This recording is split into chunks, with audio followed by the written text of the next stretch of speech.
Sri Muralidharan.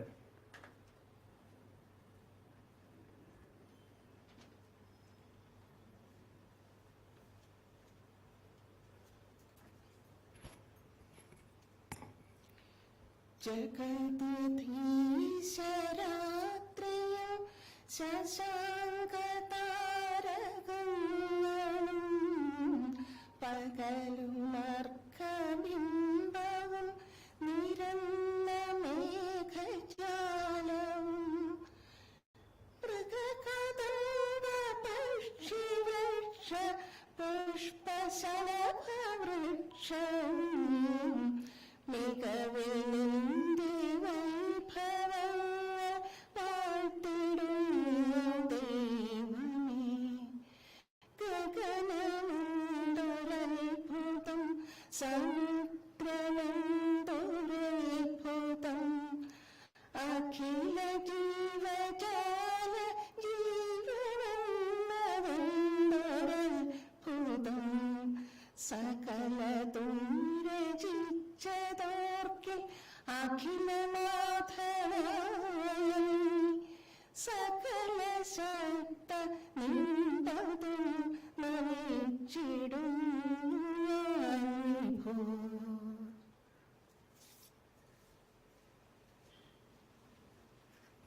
Welcome, Sri S. Godinath, IPS retired.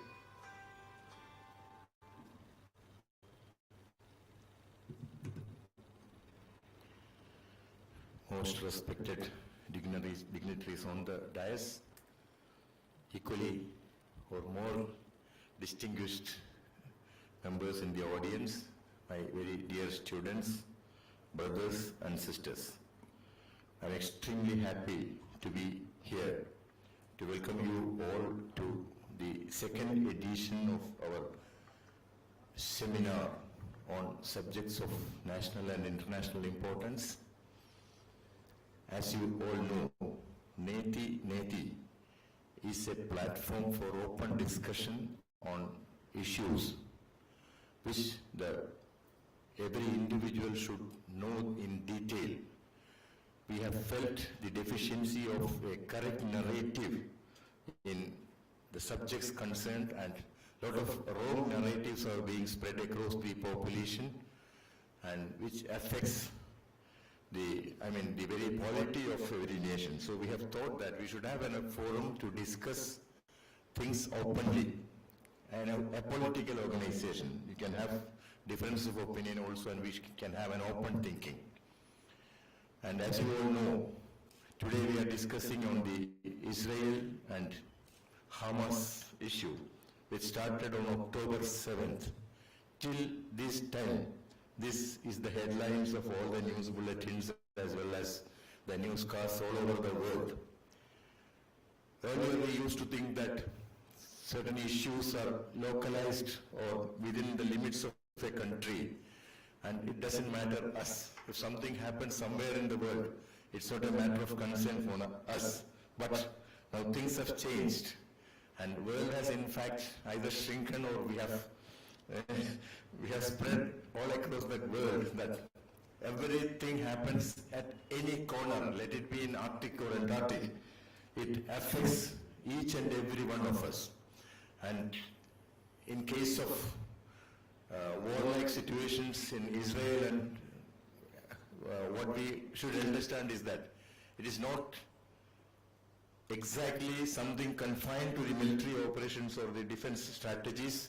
It affects every field, the economics, the medical side, the agricultural side. All these aspects of life is touched by any such instance, any such incidents taking place anywhere in the world. And we have ideally chosen this subject for discussion today. We have eminent speakers to address us on this occasion. I am extremely happy to introduce Colonel Denny, retired, who is a strategist in defense operations, as well as he will speak to us on its ramifications on internal security. And again we have Sri Ranjit Karthikeyan. He's a chartered accountant by profession, and the economic aspects of what is happening now in Israel will be, and how it affects us will be explained to us. And we have an eminent moderator, a very senior journalist, Sri Suresh Babu. He will talk on the role of media, which is very important, as we all understand, as well as he will be moderating between you and the speakers here, and you have every opportunity to ask questions. And I once again invite all of you to this audience and adding the tip of this thing. I just kept his name at the back because he's a person reputed and renowned in international relations. Dr. Fakhruddin Ali is more known to all of us through the media, as well as the boldness with which he has expressed his views on the various subjects in this country as well as across. And he is an expert in international relations. And as you all know, any small thing happens anywhere in the world affects the international relations of this country also. And at this moment, when India is having a very covetable and enviable position in the international relations, I wish that let us have an excellent dialogue about international relations, the financial matters, as well as the all other fields which may be affected by this aggression and I am extremely happy to invite Dr. Fakhruddin Ali to this audience. Again, Colonel Dini retired, Sri Ranjit Karthikeyan and Sri G.K.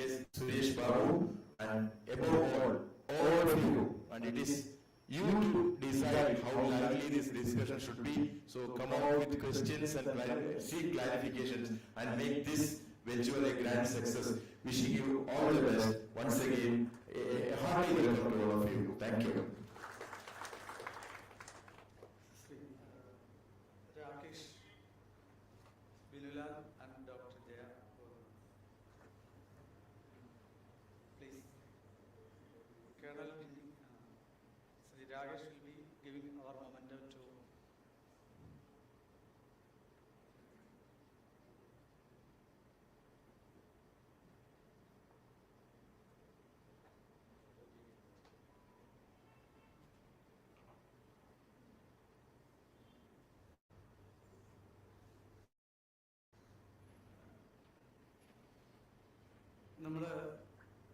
we are not following the this is an interaction of the individuals, ideological and intellectuals. So I am going to Malayalam and English. That's only the way out. ഹമാസിന്റെ പ്രശ്നം കേരളത്തിൽ നിന്ന് ഏറ്റവും കൂടുതൽ ഗുരുതരമായിട്ട് affect ചെയ്യുന്ന ഒരു സംസ്ഥാനം ഒരുപക്ഷെ കേരളമായിരിക്കും. ഇന്ത്യയിൽ ഒരു സംസ്ഥാനത്തും ഹമാസിന്റെ മുൻ തലവൻ ലൈവ് വീഡിയോയിൽ വന്ന് സംസാരിച്ചിട്ടില്ല. നമ്മളാരും പാലസ്തീനെതിരല്ല. പാലസ്തീൻ എന്ന രാഷ്ട്രം ഉണ്ടാകുന്നതിനോ പാലസ്തീന്റെ നിലനിൽപ്പിനോ നമ്മളെതിരല്ല. പക്ഷേ ഭീകരവാദത്തിന് നമ്മളെതിരാണ്. ഭീകരതയെ ഒരു കാരണവശാലും പ്രോത്സാഹിപ്പിക്കാൻ പറ്റില്ല. അത് ഹമാസ് ആയാലും ആരായാലും. അപ്പോൾ ഇന്ന് കേരളത്തിലാണ് ഇതിന്റെ ഏറ്റവും കൂടുതൽ റിലവന്റ് ആയിട്ടുള്ള ചർച്ച നടക്കുന്നത്. അപ്പൊ അതുകൊണ്ട് തന്നെ നമ്മൾ ഈ രംഗത്തുള്ള ഏറ്റവും വലിയ എക്സ്പെർട്സ് ആണ് വന്നിട്ടുള്ളത്. കേണൽ ഡിന്നി ഇതിന്റെ അന്താരാഷ്ട്ര സൈനിക ഡിപ്ലോമാറ്റിക് കാര്യങ്ങളെ കുറിച്ചാണ് നമ്മൾ കൂടുതലായിട്ട് പോകുന്നത്. അതോടൊപ്പം തന്നെ ഏറ്റവും വലിയ ഡെവലപ്മെന്റ് ഇന്ത്യ എന്തുകൊണ്ട് ഐക്യരാഷ്ട്രസഭയുടെ വോട്ടിംഗ് ഇന്ന് ആബ്സ്റ്റെയിൻ ചെയ്തു, വിട്ടുനിന്നു. ഇത് ഇപ്പോൾ ചർച്ചയാണ്. കുറെ കാലങ്ങളായിട്ട് ഇന്ത്യ അങ്ങനെ അതിശക്തമായ ഒരു നിലപാട് നയതന്ത്ര രംഗത്ത് സ്വീകരിച്ചിരുന്നില്ല. അപ്പൊ കാനഡയിലെ പ്രശ്നത്തിലായാലും ഈ ഇസ്രായേലിന്റെ പ്രശ്നത്തില് ഇസ്രായേലിൽ ഒക്ടോബർ 7 അറ്റാക്ക് ഉണ്ടായതിനു ശേഷം ഫസ്റ്റ് പ്രധാനമന്ത്രിയുടെ സ്റ്റേറ്റ്മെന്റ് തന്നെ വന്നത് ഇസ്രായേലിലെ ജനങ്ങളോടൊപ്പം അതിശക്തമായിട്ട് നിലകൊള്ളുന്നു എന്നാണ്. അതേസമയം അബ്ബാസ് എന്ന് പറയുന്ന പാലസ്തീന്റെ പ്രധാനമന്ത്രിയെ വിളിച്ച് അവർക്ക് ആവശ്യമായ എല്ലാ സഹായവും നമ്മൾ ഓഫർ ചെയ്യുകയും ചെയ്തു. പഴയ മാതിരി അഴവഴപ്പൻ സമീപനത്തിലേക്കല്ല ഇന്ത്യ പോകുന്നത് എന്നുള്ള ഒരു ശക്തമായ നിലപാടുകൂടി നമ്മളിവിടെ ചർച്ച ചെയ്യപ്പെടേണ്ടതുണ്ട്. So Shri colonel D.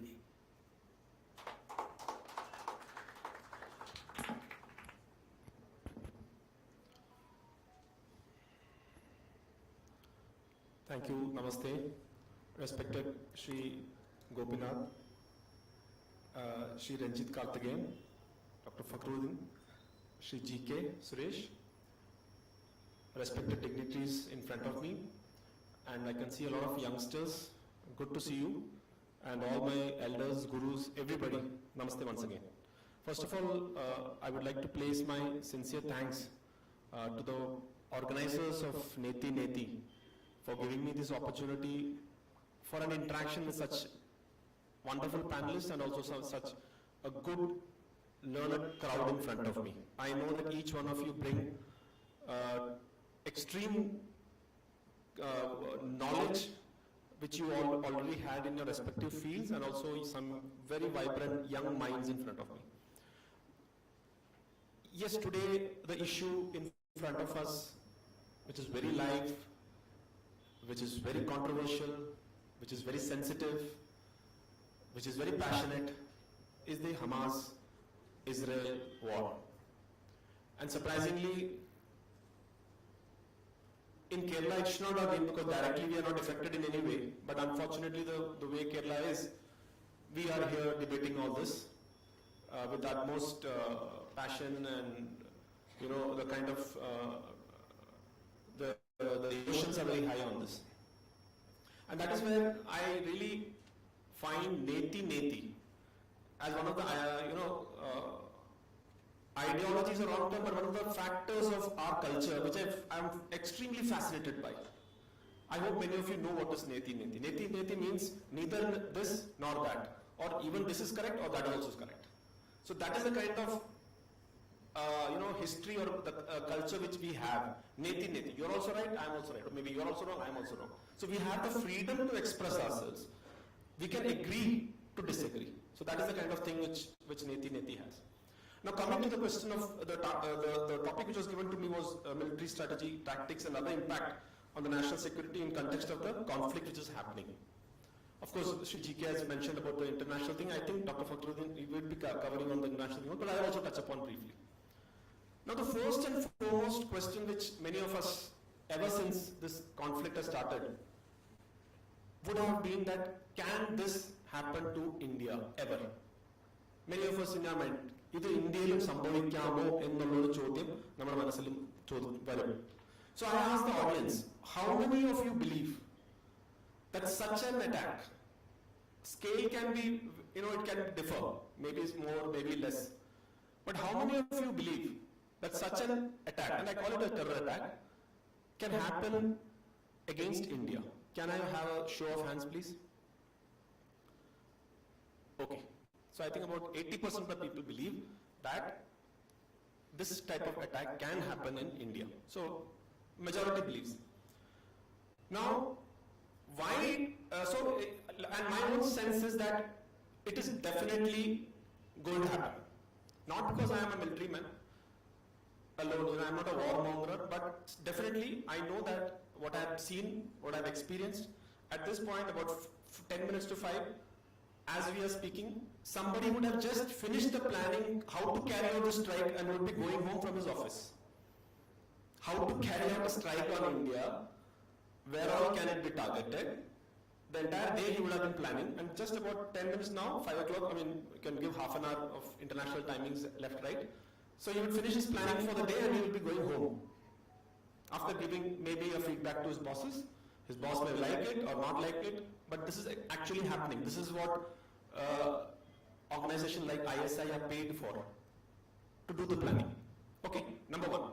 So I know where all it is planned, how it is planned. So take it from me that it is going to happen. How long can you delay it, or how much can you, nullify it is the only question. As I said, attack can be less, attack can be more, attack can be somewhere else, attack can be anywhere, but some form or the other will happen. And it's already constantly happening also. So that is the number one point.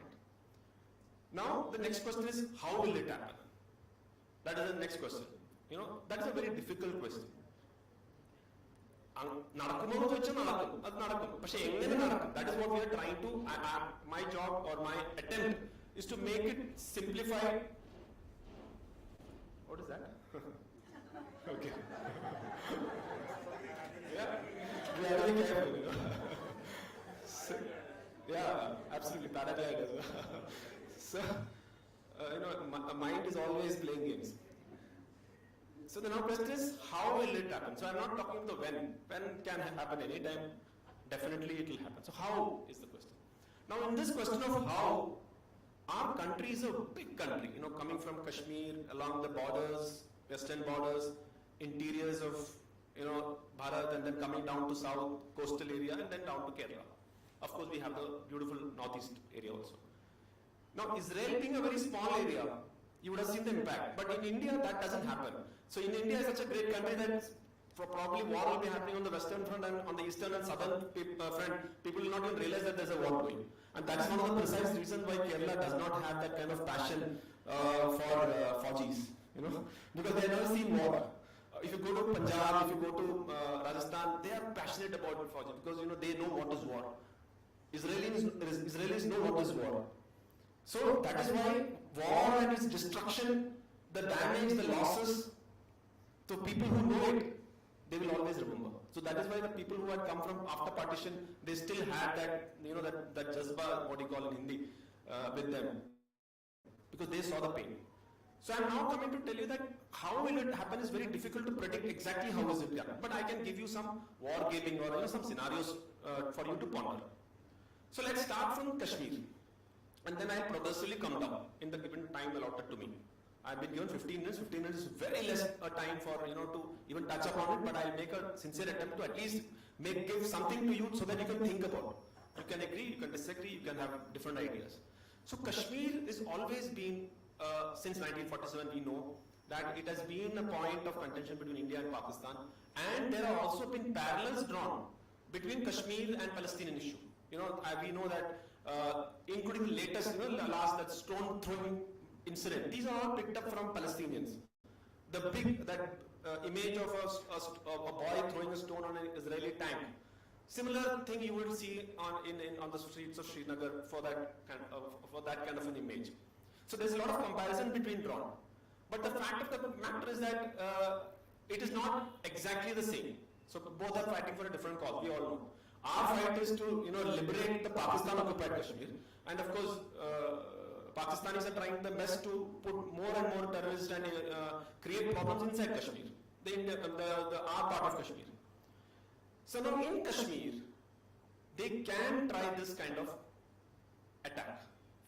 Infiltration always happens in Kashmir because the borders are such vast, it is so densely forested. Although there is border fencing and all, but still it is possible. There are places in Kashmir, if you go in the night, in the daytime, or in the night as it is, even in the daytime, if you go into the forest, you can't actually literally see 10 meters ahead who's going. You can't see. That is a kind of dense forest. So infiltration can happen. So this kind of in what happened in Israel, bulldozer which chain so they can infiltrate easily in Kashmir. And the second aim of this particular attack, when I call upon this Hamas type attack has a identity in the sense that there have been terror attacks before also. The US attack we saw. In Mumbai we saw. We have regularly been seeing attacks here. But what stood out as far as Hamas attack was, Hamas attack hit the consciousness of people. That brutality which was earlier seen in ISIS, that brutality was unleashed on the people of Israel. Babies, kids, girls, boys, then you take them back to prison. So I'm talking of that kind of brutality. I'm not talking of a normal terror attack. Okay, now we have actually, sadly we are living in an age we don't even talk a normal terror attack, we talk of another level of terror attack. So I'm talking of that. So in Kashmir, they will try to target the minorities which are there because they won't go in to kill the people of Kashmir themselves because then they will be alienated. Already there is a lot of resentment against terrorism within Kashmir. If you speak to the people, they are not at all happy. They do not want any kind of thing. So if they go and further damage them, then whatever little bit of support they have, that will go. So they may try to target the Amarnath Yatra. They may try to target the tourists, which have already been happening before also. They may target them. And that brutality then can come out. So this is one option which they have in Kashmir, that infiltration is possible. They don't have to use gliders. They can use normal kind of infiltration, that ground-based infiltration. They don't have to use drones. They can just infiltrate, carry out a massive strike. Now, the chief of Jamaatul Dawa, Hafiz Said, he once famously said that my plan is that I will put 500 people inside. Okay, I will push 500 people from here towards Kashmir. Even if 50 makes it or 100 makes it, I am happy. Less of them can be neutralized in the border, but even 100 or 50 makes it, they can create mayhem. They can create mayhem inside, even if 10 to 15 people get inside and they go on a shooting spree. Thousands can be killed. So that is the kind of impact which can happen. So Kashmir is definitely something which we should not, our focus should not go. Now what is the countermeasure to that for India? So I will speak about the terrorism and also speak about the counterpart. Now if something like that happens, India has the option to attack Pakistani post along the line of control like what we did in Balakot. So that can be specifically targeted to some kind of, that punishment can be given specific to the Pakistani army. Okay, so that because we know that it will be them who will be doing it, so the targeting can be of the Pakistani army. So this is what it can be. So what, according to me, this is a highly probable attack which can happen. Now coming down further south, and that is where your attention is required. In the area of Punjab and Rajasthan, which is very close to borders, there are the border pillar and the township is very close. If you know that there's hardly any difference between where the border ends and then suddenly you'll see. So there's this kind of attack which actually targets people living in cities. To a person to dig a tunnel from Pakistan into Punjab, they're already doing it. They're already doing it as far as drugs are concerned. So if tunnels can be made and if people get in through that, and then imagine if you use about 500 odd drones. Drones are locally available today. 500 odd drones are being employed from there to put explosives inside. I'm just giving some ideas. Don't take that these are ideas for the terrorists, but these are things which we have to think, and that is why the countermeasures also come. So that, especially in Punjab, where the situation is little tricky, the Khalistani issues and all are happening. There's a drug menace, there's instability, there is growing unemployment. So there is an issue in Punjab. So Punjab has to be very careful. And as I mentioned, this kind of infiltration can take place there. There is a communal angle to it also, which we know from where all it is being flared up. And the countermeasure for that particular thing would be very difficult for India because it will happen like what Israel did to Gaza. Can India keep striking all the places in Lahore or that place? It can't. There the problem will start. How do we then do a counter? How do we give a punishment back when we know that it is coming from there? Because they will give some narrative. It will be some Khalistani or it will be something which they can do. So how do we give that, that punishment is one thing which I'm sure we can discuss during the discussion period. So Rajasthan, Punjab, these issues there, more problem as far as I think is Punjab. Now come down further south, interiors of India. The interiors of India has an advantage that it is not having any borders. So an infiltration and then doing this is not possible. But what is possible is that there are many sleeper cells which can be activated. We all know that how it is being activated. So that kind of action can be carried out inside India, inside any town, let's say in Mumbai or in Bhopal, is the interiors of a country. As I mentioned about the western borders, similar action can take place along the Bangladesh and Myanmar borders also, if infiltration wants to. But then, as of now, the governments there are quite friendly with India, so I don't see much of a chance there because more or less it is neutralized. But we have to take into account that there is other game plan which is happening in the northeast, like what we saw in Manipur and other issues. So that is a totally different subject, so I'm not touching upon that because that doesn't come under the classical Hamas type of terrorist attack which has happened. Now you further come down south, you will have the coastal area. In the coastal area again, there is no border, but then you have a sea. Now we all know, all of us live along the sea coast. It is not very easy, difficult for one or two people coming in a boat. Nobody can make out. However hard you try, it's a sea, it's an ocean. So if 2 to 3 people come in, small boats, let's say the mothership is somewhere else, like what happens in Somali pirates, what they do. It is not a thing which cannot happen. So this particular kind of thing, let's say if, about 20 boats carrying three people each, act as if they are the fishermen folk, and then they come. They have to do nothing. They have to just indiscriminately fire. They don't have any law. They're not looking at kids. They're not looking at if there are the small baby, we should not fire. No, they are coming and they're just firing and creating mayhem. That is the kind of thing. They are not looking at policemen. They're not looking at Faucis. They are not looking at judiciary. They are just killing people. Whatever brutality can be made, that is what their aim is.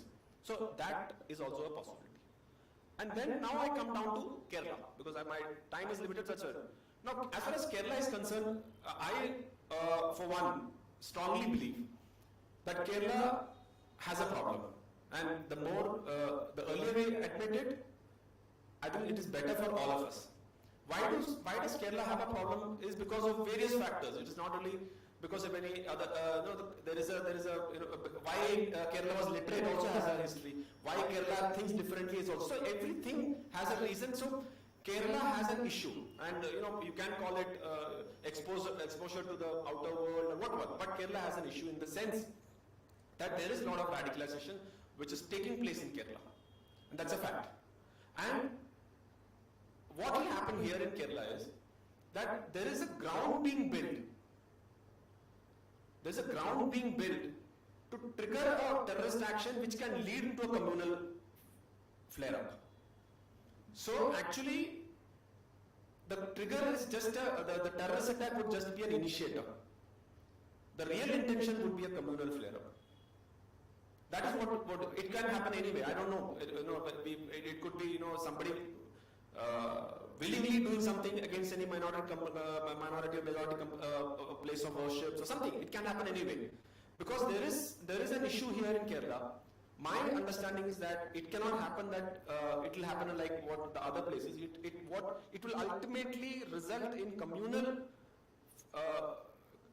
I don't want to use the word, but killings will happen in that manner. That is what my fear is. I wish it doesn't happen, but then that will be triggered by a terrorist attack. Terrorist attack, it could be in a place of worship. It could be in a place of where students are studying. It could be against one community. Either way, however it happens, that will be what Kerala has to be very, very careful on. So we all believe that today's information age, we are all very smart. Everybody has a smartphone, and I'm very sure that you would have probably heard at least what is information warfare. Have you heard about it? We all know that information warfare. We all are so obsessed with smartphones, and we all feel that we are very intelligent. I can't be fooled. Whatever message comes to me, whatever I am reading, we are in such a thing that a person sitting somewhere can manipulate our thoughts in such a big way. And that is what is happening here in Kerala. There is a lot of fake news going around. There is a lot of hatred going around. There is a lot of communal things going around. If you see, like we were discussing with Dr. Fakhruddin, that the kind of comments which come down on the YouTube channels is horrifying. And that is a reflection of the society. So therefore, that is why I say that Kerala is actually on a very, very sensitive situation. So there, it may not be like a Hamas-Israel war, it would be something else. Okay? It would be something else.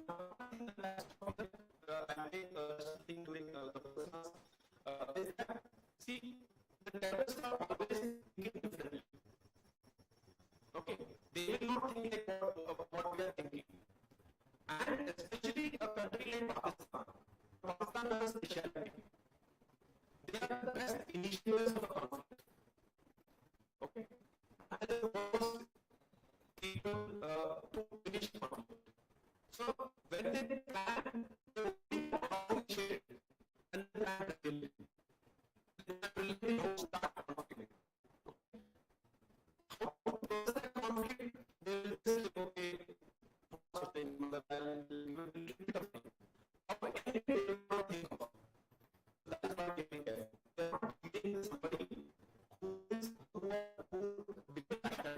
and similarly, there is another country which is close by China, who also is in competitive competition with India. This is a competitive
talks to you, but not me.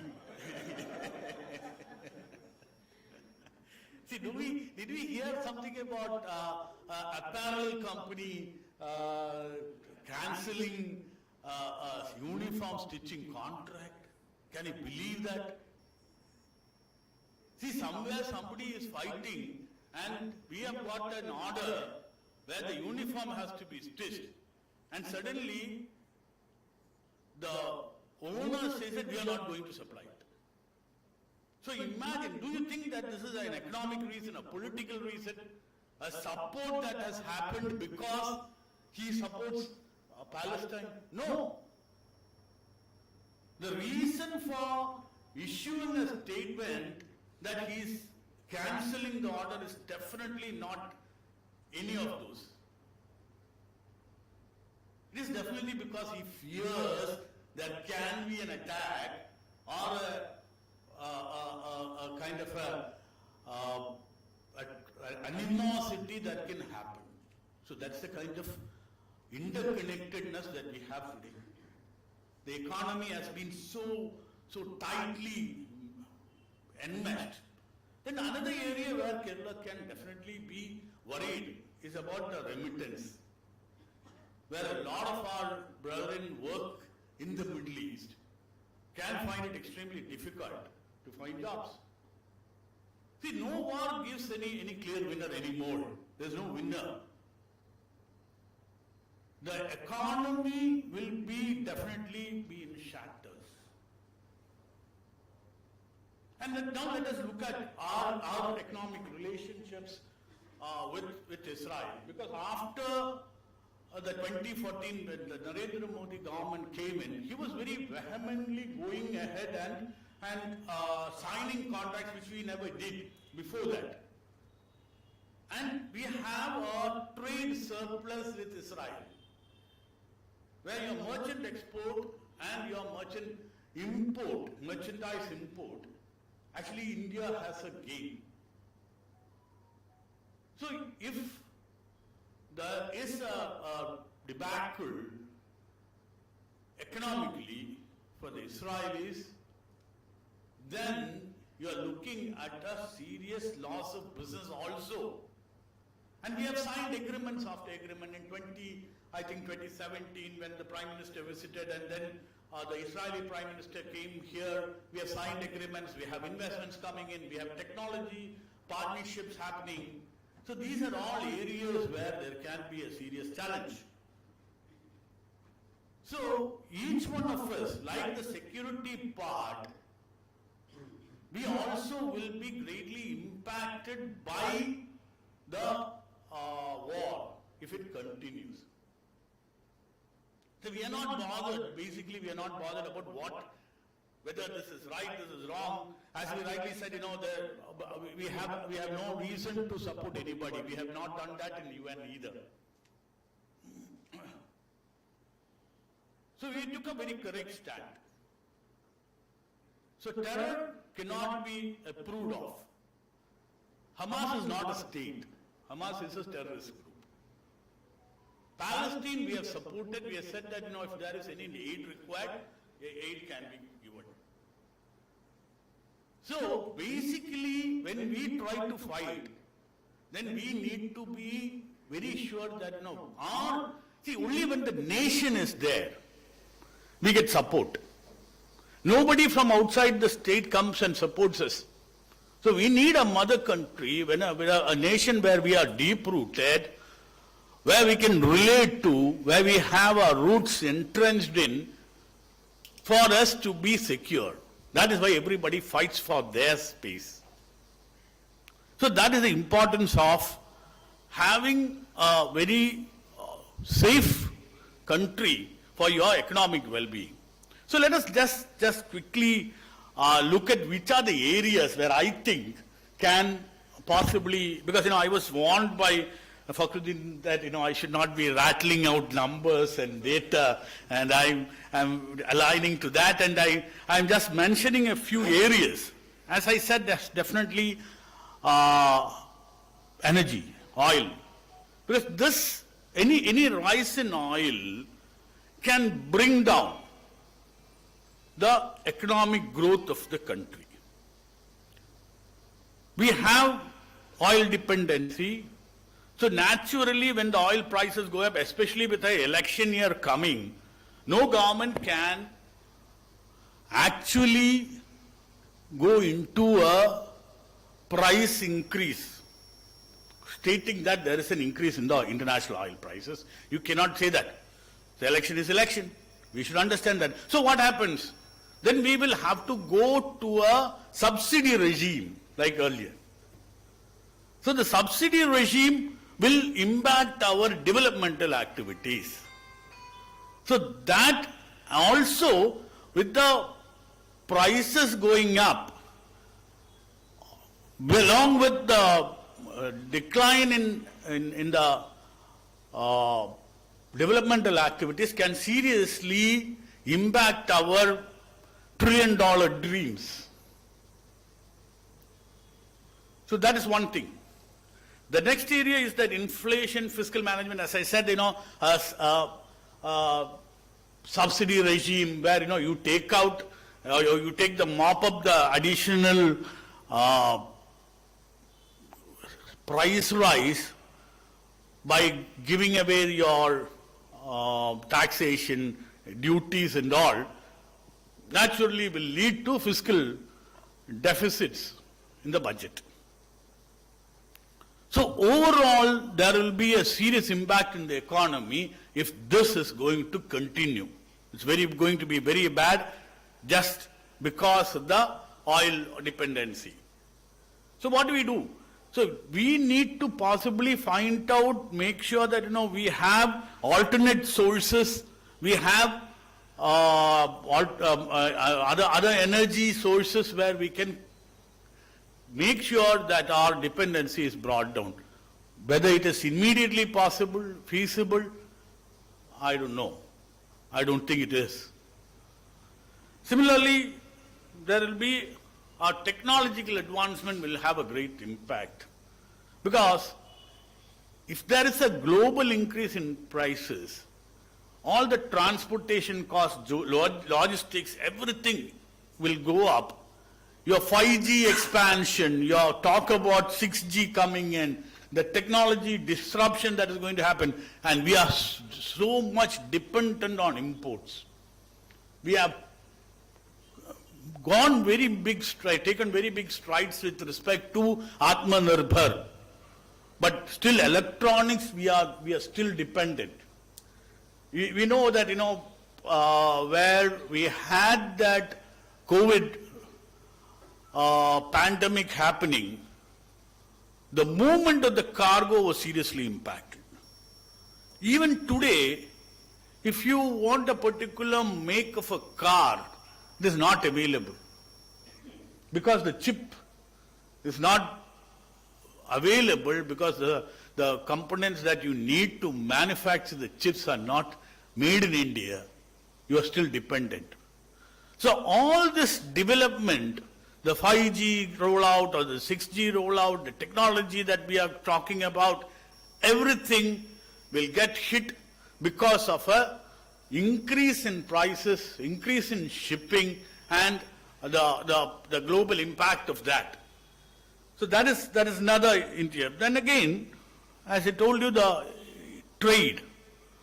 As a trade partner, maybe even though there is only a small portion with Israel, we will have serious problems because of the shipping routes that are going through there. Having higher insurance premium, bigger shipping costs, which will make our import as well as export much more costlier, bringing down the volumes, which will have a trade impact, which has a direct impact on our economy. Then we have many corporates which are present in that region, including Adani's, where the Haifa port is being operated by Adani's. The Tatas have serious presence. So the corporates which are there, working with multiple countries, in the technology domain, they will have serious problems. So a continuing war in this region with the threat of other countries joining in, Iran taking a very belligerent stand, all can create a serious problem for us. Similarly, you have pharma, where you have a lot of export happening into the pharmaceutical, gem and jewelry, where we import as well as export. We do a gem and jewelry import, we do cut and polish diamonds, rubies, etc., and export it back to Israel. These are all areas where we have a serious impact in the sectors. And the internal security. Internal security, you said that whether we feel, the first question he asked was whether we feel that there's going to be a similar attack on India, right? And you all said yes, most of you. Now what is the cost? So when you have a serious internal security threat, then your developmental activities again gets very impacted. One example, we were talking about higher number of vessels in the sea. The naval presence has to be increased. We have 100 plus vessels. We have had to increase it to 300 or so in the near future. Suddenly, Doklam happened.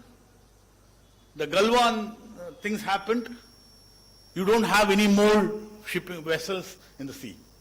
The entire money went into the reinforcements that was required to protect our border. So you don't see the impact. The economic impact is not just oil. The money that we will possibly, because you know the stone pelting, everything, this all came from outside. These are ideas that was given. Suddenly this is seen as a good method of attack in India, because you don't have a very good neighbor. This can happen, and it can really give us a jolt. Takes away a lot of money. When we say that Balakot happened, you need to know Balakot, the amount of money that we have spent. These are all things that will impact us, you and me, by way of taxes or welfare or growth or development or whatever.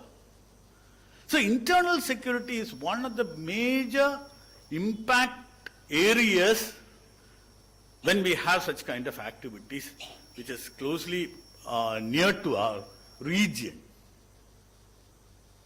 So I told you then you need, when you have a border which is porous and somebody can sneak in and do a attack, then our concentration will certainly go into that area. So definitely internal security, where the drones used in conflicts have raised concerns about non-state actors. That's a phrase that they use, the non-state actors.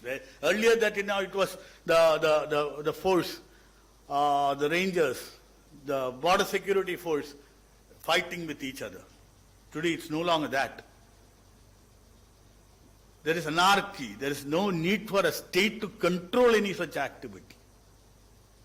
So there is one serious area where you will find our resources being drained and because none of us want to be threatened. We want to be safe. That is why we say, Fauji, our army, our navy, our air force, all these are very important for us just because we want to be safe. So when we spend more money on the defense mechanisms, then that will definitely take away a lot of resources from other developmental activities to that, and that's a serious impact on the economy. And also major impact area when G20 was happening. We talked about a India, Middle East, Europe economic corridor, which was supposed to be an answer to the BRI, Today, the US president says that the war happened because of the corridor. So when the economic corridor is proposed, it can, in block caps, in inverted comma, where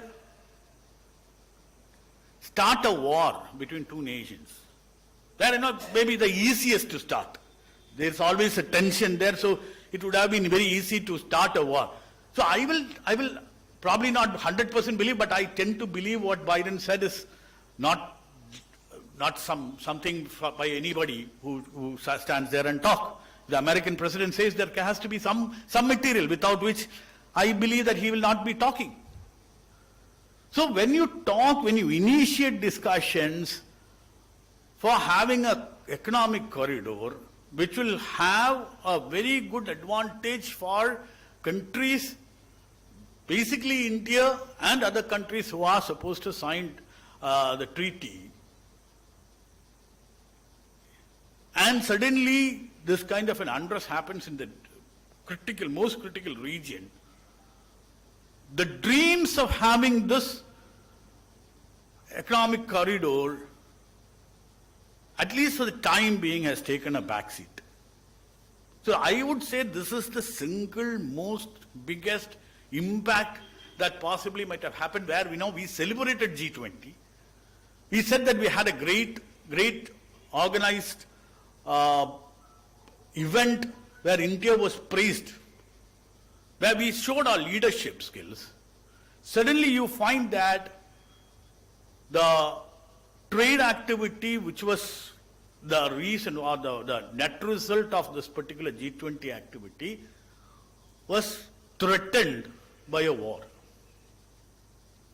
We need to be very, very focused.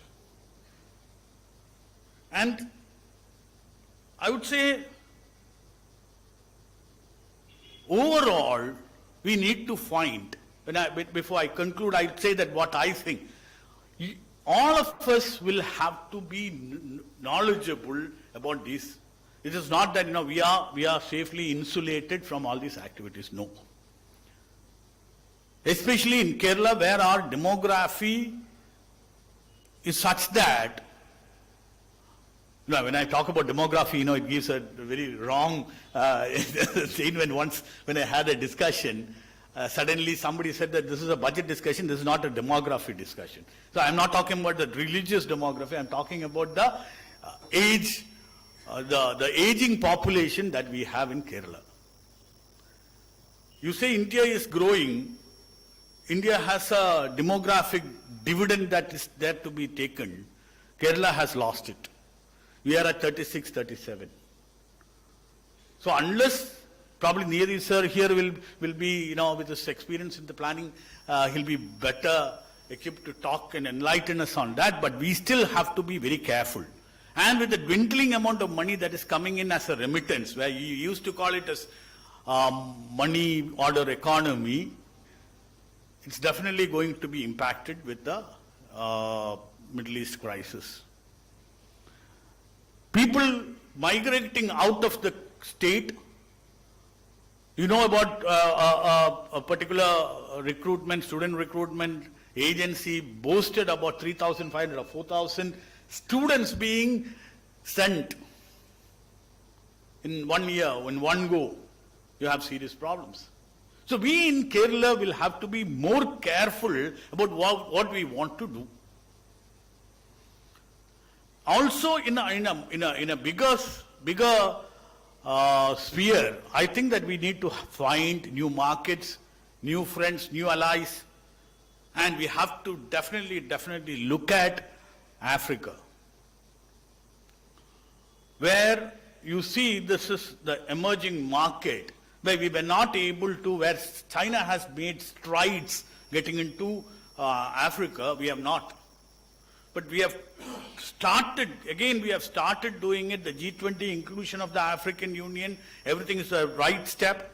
And the people-to-people connect, where we can, you are no longer a dealing society.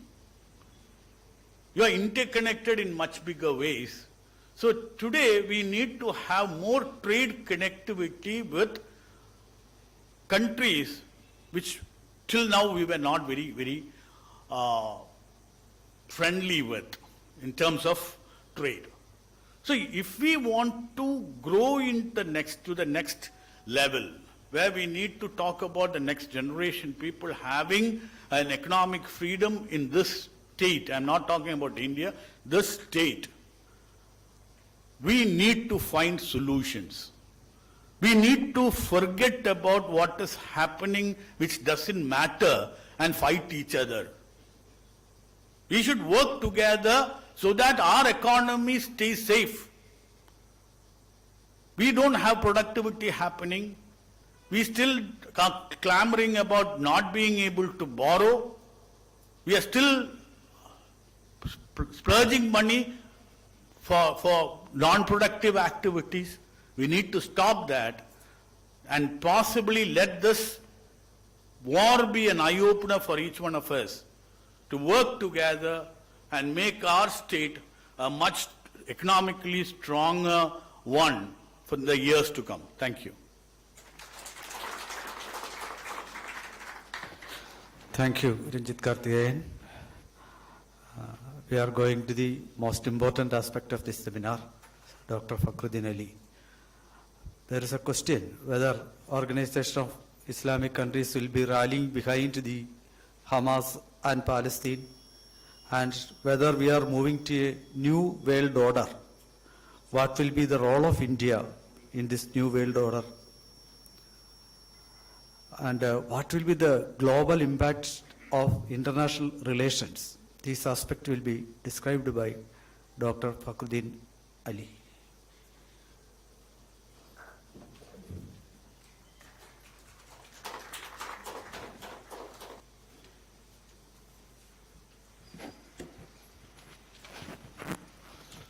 So, Namaskaram.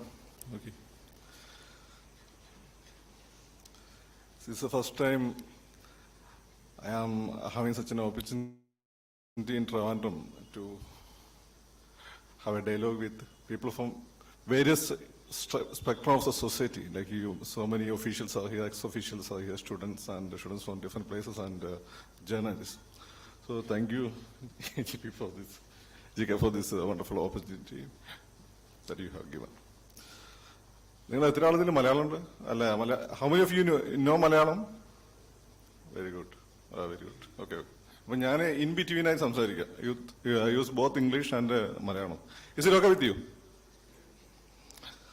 ഒന്നാമത്തെ കാര്യം ഞാൻ വീട്ടിൽ പൊതുവെ college കഴിഞ്ഞാൽ എൻ്റെ ഒരു routine എന്ന് വെച്ചാൽ start the car, go for full throttle, get a stop at Reliance and go home. Then if you have a discussion, I call from a channel, a news channel, and if the subject is okay for you, then I will go for this discussion and then back to home by 9 o'clock. This is what I am. അപ്പം അങ്ങനെ അതുകൊണ്ട് തന്നെ നീതിയുടെ ആദ്യത്തെ പ്രോഗ്രാംസിനൊന്നും I couldn't attend. എൻ്റെ ഒരു രീതി അങ്ങനെയാണ്. ആളുകൾ എന്നെ പറ്റി വിചാരിക്കുക ഈ ജയന്യുക്കാരനും പഴയ കമ്മ്യൂണിസ്റ്റാണ്, അല്ല എപ്പോഴും കമ്മ്യൂണിസ്റ്റാണ് ആയതുകൊണ്ട് ഞാനീ പറയുന്നത് പോലെ ഇത്തരം കാര്യങ്ങളൊക്കെ എൻഗേജ് ചെയ്ത് നടക്കുന്ന ഒരാളാണെന്ന് വിചാരിക്കും. ഞാൻ ശരിക്കും വളരെ ഹോംലി ആയിട്ടുള്ള, എപ്പോഴും വീട്ടിലിരിക്കാൻ ആഗ്രഹിക്കുന്ന ഒരു ഫാമിലി ഓറിയന്റഡ് ആയിട്ടുള്ള ഒരാളാണ്. സോ അദ്ദേഹം എന്നെ ഇടയ്ക്കിടയ്ക്ക് ഇങ്ങനെ നിർബന്ധിച്ചുകൊണ്ടിരിക്കുകയാണ് ഇത്രയും കാര്യങ്ങൾ പങ്കെടുക്കാൻ വേണ്ടി.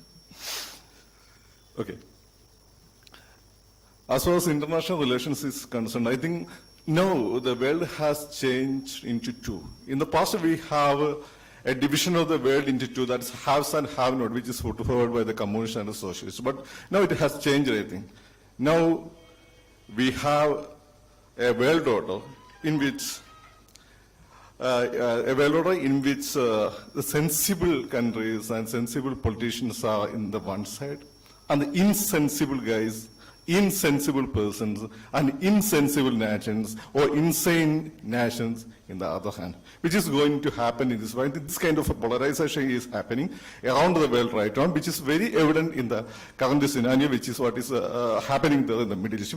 In Middle East, what is exactly the scenario right now? Just go to, Hamas. What could be the goal of Hamas?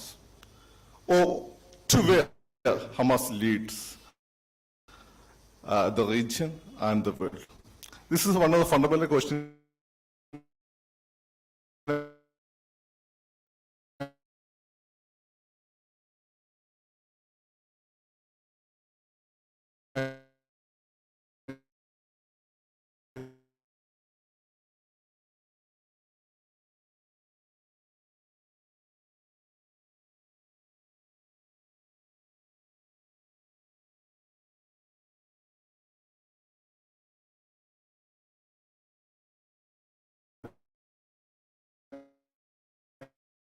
I think we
Arabia is almost practically mum against, completely silent. Not completely silent. They are actually giving some statement in favor of Palestine. This is natural. But are they mean to do something very serious? Nothing. They are not going to do anything. Then look at Qatar.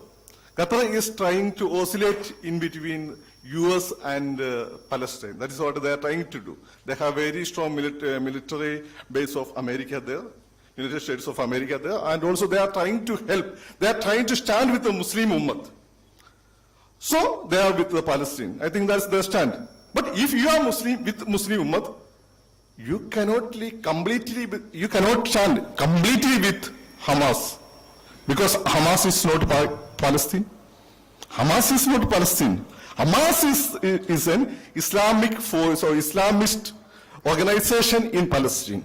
It's not the so-called symbol of Islamic Ummah in Palestine. If at all there is a symbol of Islamic Ummah or Islamic world in Palestine, it's a Fatah. And we are with Fatah. So Saudi is not going to do anything substantially. Qatar is not going to do anything substantially. They don't have the might. If they want to do something, America should give the green signal. And what about Turkey? Turkey is actually nurturing the dream of Khilafat. But, you know something? Their air force is completely supported by America. United States of America. Do you think that America allowed them to use the F-35 aircrafts to bomb Tel Aviv? It's not possible. They will do lip service, and we here in Kerala, some sympathizers of Hamas, by 4 o'clock we come to studio of a particular channel in Malabar, And we'll say, and they started convincing us by saying that Turkey has F-35 bombs and the most modern technology, they are going to bomb Tel Aviv. And we guys, we are very secular guys, we are very socialist-minded, democratic-minded people in Kerala started clapping. Is it possible? Do this F-35 fly over Israel to bomb it? No, it's not possible. Then another country is the Iran. Iran is not part of the Arab world. Okay, it's not a part of the Arab world. Actually, WikiLeaks says that America, Saudi Arabian King, King Abdullah once asked America to eliminate that part of the world from the map of the world. So do you think that Iran is going to support them? Iran, they are on very strong stakes around the world. Even though they are under American blockade now, they have silent presence around the world. And they are the icons for the leaders of the Shia community, whereas these guys, the Hamas, is actually Sunni extremists or Sunni terrorists. But still the question of Islamic Ummah there, and they want to convince these guys from Malabar, who are sitting over there by 4 o'clock in the floor of a particular news channel, and they want to feed these guys that we are going to do something. What can they do? Recently, one of their commanders were killed by NATO forces. What did they do? They told us that they sent some missiles to the desert, and Trump replied, "Is it true?" But still Iran is there. This was a reply of Trump. So they are not going to do anything. So this is actually a war in between Israel, America, and the sensible Arab nations, India, and the Latin American nations, and even the supporters of Palestine in Europe, like France, and Sweden, and now all these countries, all these so-called mature democratic countries in Europe, all are there in one side. And we have Hamas in the other side, with the support of the Arab Street. Do you know what is the Arab Street? Okay. Arab Street is, you are aware of the Arab Spring. Arab Spring ne patti kettitille? Because when I was doing my MPhil here in Trivandrum, and it happened, I was actually very much inspired by the slogans of Arab Spring, because it was a democratic movement against the autocratic Arab governments, which are supported by the United States of America, the great enemy of we the socialists and we the Democrats in India. So we are very happy about that. But okay, eventually what happened? The movement was victorious in Tunisia. It was also very successful in Egypt. In Egypt, what happened? Muhammad Morsi, the leader of Islamic Brotherhood, came to power. And at that time, I had a discussion with one of my liberal friend, Muslim friend here in Trivandrum. He's also a very good academician. And I told them that, because I am a bit aware of this Hindutva organization, because my father was very close to Govalanguti Mash and all these ladies of Sangh. So I told them that, I asked him, see, why are you opposing RSS here? Because they are talking about a Hindu nation, and the Islamic Brotherhood is talking about Islamic nation. So here you are opposing RSS, and there you are supporting Islamic Brotherhood, which is also trying to break the entire nationalities in that region to rebuild the Khilafat. RSS is not trying to do that. They are trying to slowly and gradually Hinduize or India, or quote unquote Indianize India, or to build a Hindu Rashtra. And Hindu Rashtra was here. It was under the Travancore Rajas, it was a Hindu Rashtra. The Samudi, it was a Hindu Rashtra. And under the Persians, it was a Hindu Rashtra. And the Muslims were very happy here. And all these Patanis in Trivandrum were brought here by the king, the Sultan of Travancore, or the king of Travancore. And Samudi was very close to the Arab merchants and Muslim community there. So what's the problem with the Muslims in Hindu Raja? I don't know. And I asked him. He said, it's not like that. It's not like that. It's a different kind of organization. Right? I again asked him, what kind of a difference? That he couldn't answer. But we witness the difference that he mentioned. Once Morsi was in power, they started attacking the Coptic Christians in Alexandria. And finally, the people, the youngsters like me who led that movement there in Tahrir Square, they came against Morsi, and finally America intervened. Because of the blessing of Allah, now Morsi is no more, and Islamic Brotherhood is no more in Egypt. So, that's what I'm saying, that in that region itself, the sensible people, those who want to see the world as a good place, a perfect place to live in, is not with Hamas. They are not supporting Israel outrightly, but they are not with Hamas. So in this scenario, the world is going to witness, I think it's going to witness a short period of war, a short period of uncertainties, a short period of challenges that my friend already described here. We may have a war for 3 or 6 months, but finally, what is going to happen is the threat of Hamas will not be there. It will be perish. And the sensible world, which is it is not unipolar but multipolar in nature right now, will come together. And I think there is a chance for the coming of Vasudhaiva Kudumbakam in a different format. എനിക്ക് തോന്നുന്ന ഒരു കാര്യം അതാണ്. കാരണം ഒരു ഭാഗത്ത് ഈ പറയുന്ന ഇൻസൈൻ മൈൻഡ്സ് എല്ലാം കൂടിയിട്ട് നിൽക്കുന്നു. ആ ഇൻസൈൻ മൈൻഡിന്റെ എപ്പിറ്റോമായിട്ട് ഹമാസ് നിൽക്കുന്നു. അങ്ങനെയുള്ള ബോക്ക ഹറാം പോലെയുള്ള ഓർഗനൈസേഷൻസ് ഉണ്ട്. ബട്ട് അവരെ സപ്പോർട്ട് ചെയ്യുന്നു എന്ന് കരുതുന്ന ഈ അറബ് നാഷൻസ് പോലും they are actually afraid of them. I told you about the Arab street. I told you about the Arab street. See, what is the Arab street? The Arab street is actually a usage which indicate the educated, unemployed Arab youth. They actually fueled this Arab Spring. But the problem with the Arab youth is they are misguided by this Islamist ideology called Islamic Brotherhood. This is the issue. And so the ruling families in the Middle East, like the Saudi family, House of Saud and the Bahrain rulers, all of them are afraid of them.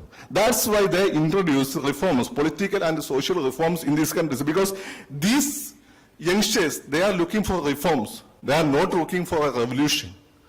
And sensible rulers like Mr. Salman, they are introducing, even though it's slowly, gradually they are introducing socio-political and economic reforms. So they are trying to address the grievances of Arab youth.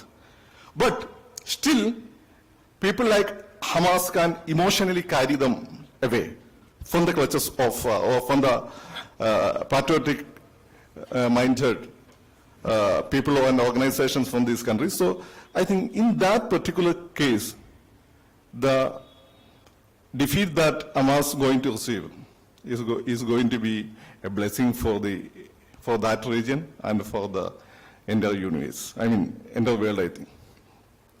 Hamasine സംബന്ധിച്ചിടത്തോളം Hamas ഈ കുട്ടികളെല്ലാം തന്നെ ഈ Arab youth എന്ന് പറഞ്ഞിട്ടുള്ള അവർ emotionally ഭയങ്കരമായിട്ട് ഇപ്പൊ ഇവിടെ SFI ABVP ഒക്കെ സ്വാധീനിക്കുന്ന പോലെ സ്വാധീനിക്കുന്നുണ്ട്. അതിനൊരു പ്രധാനപ്പെട്ട കാരണം ആ സൗദിയിലേക്കുള്ള രാജവംശങ്ങളുടെ ഈ പറയുന്ന പൊളിറ്റിക്കൽ റിഫോംസ് ഒക്കെ കൊണ്ടുവരാനുള്ള അവരുടെ ചില ബുദ്ധിമുട്ടാണ്. അവരെ ഈ കുട്ടികൾ അഡ്രസ് ചെയ്യുന്നില്ല എന്നുള്ളതാണ്. പക്ഷെ ഇപ്പൊ അവർ അഡ്രസ് ചെയ്യും. ഇപ്പം പുതിയ രാജാവ് വന്ന സൗദിയിൽ പിന്നെ പുതിയ റിഫോംസ് വരുന്നു, അതുപോലെ തന്നെ ബഹ്റൈനിൽ പുതിയ റിഫോംസ് വരുന്നു. അവർ അഡ്രസ് ചെയ്യാൻ ശ്രമിക്കുന്നുണ്ട്. പക്ഷെ അവർ അഡ്രസ് ചെയ്യാൻ ശ്രമിക്കുമ്പോൾ still Hamas is like ganja, it's like hashish. It can tempt you. അപ്പോ ഈ ഒരു യുദ്ധത്തോടു കൂടി ഹമാസിന്റെ കാര്യം തീരുമാനമാവും. കാരണം ഈ ഹമാസിന്റെ കാര്യത്തിൽ എനിക്കിത് പൂർണ്ണമായിട്ട് ഈ യുദ്ധം ഹമാസ് അവരൊക്കെ അറ്റാക്ക് ചെയ്തതാണ് എന്നല്ലേ, ഇത് നെന്യാഹുവിന്റെ നടുവിൽ കളിച്ചിട്ടുണ്ടെന്നൊക്കെയാണ് എന്റെ ഒരു വിശ്വാസം. കാരണം അല്ല ആ രീതിയിലുള്ള ഒരു ഫെയിലർ ഒന്നും അവരുടെ സർവൈലൻസിന് ഉണ്ടാവില്ല. പക്ഷെ ഹമാസ് പോയി തലവെച്ചു കൊടുത്തു. മാത്രമല്ല ഈ ഹമാസിന് ഉണ്ടാക്കിയതും ഫത്താക്കെതിരെ ഇവരാണ്. മൊസാദ് ഉണ്ടാക്കിയതാണ്. മൊസാദിന് അവരുടേതായ ലക്ഷ്യങ്ങളുണ്ട്. അപ്പൊ മൊസാദിന് ഇപ്പൊ അറിയാം it's time to finish them off. Now because Saudi Arabia is now in good terms with Israel, UAE is in good terms with Israel, and Saudi is in very good terms with Iran right now. So അവിടെയുള്ള ചേത്താമാരൊക്കെ എന്താണ് പിടിച്ചു കിട്ടി, പ്രശ്നങ്ങൾ തീർന്നു. And India is actually playing a very important role. And Modi, not only Modi, our leaders like Manmohan Singh, Modi, all are the very acceptable, statesmen over there. So, അപ്പൊ ആ ഒരു സാഹചര്യത്തില് ഈ ഒരു ഹമാസിന്റെ കാര്യം, ഹമാസ് തലവെച്ച് കൊടുത്തു, ഇസ്രായേൽ അത് ഫിനിഷ് ചെയ്യാതെ ഇസ്രായേലിന്റെ കൂടി ആവശ്യമായിരുന്നു. അതോടുകൂടി ഞാൻ നേരത്തെ പറഞ്ഞ പോലെ ഇറ്റ്സ് എ ടൈം ഫോർ വസുദൈവ കുടുംബം. അതിനിടയ്ക്ക് എന്റെ ഒരു വിഷമം എന്ന് വെച്ചാല് അവിടെ മരിച്ചു എന്ന പാവം കുട്ടികളെ പറ്റിയും സ്ത്രീകളെ പറ്റിയും ജനങ്ങളെ പറ്റിയുമാണ്. അതിന് അവരൊരു വലിയ വില കൊടുക്കേണ്ടി വന്നു എന്നുള്ളതാണ്. It's A catastrophe. Okay, thank you. Is it enough?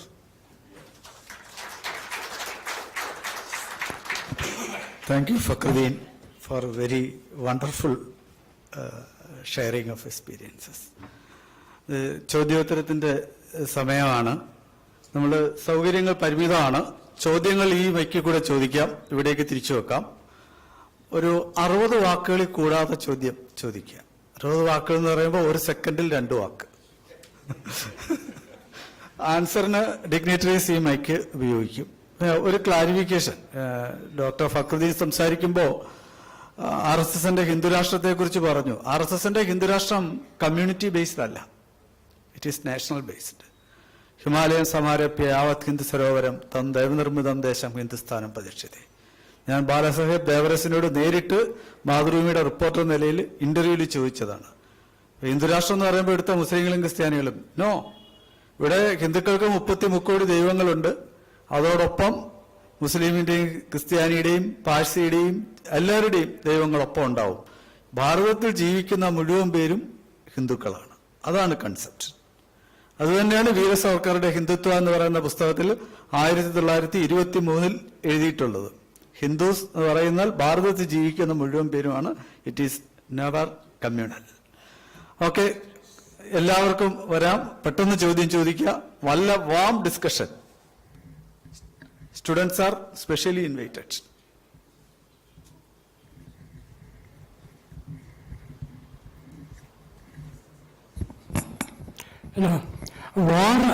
War and violence does not solve any problem. We have to condemn terrorism in all its forms and manifestations and find out an amicable solution to solve the Israel-Palestine conflict.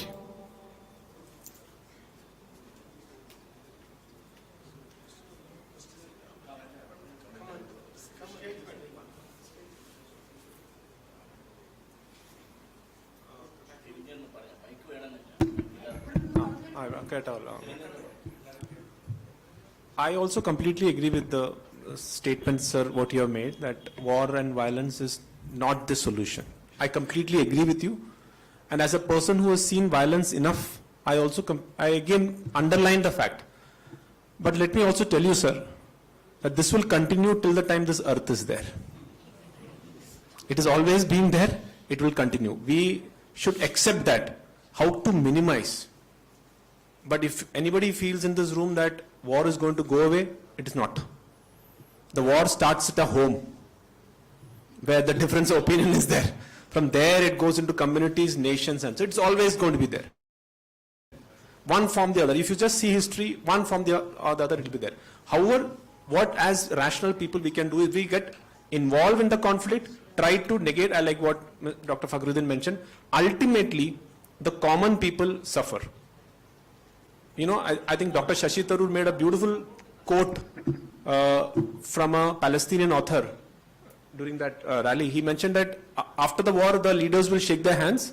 The mother will keep looking at whether his son is coming back.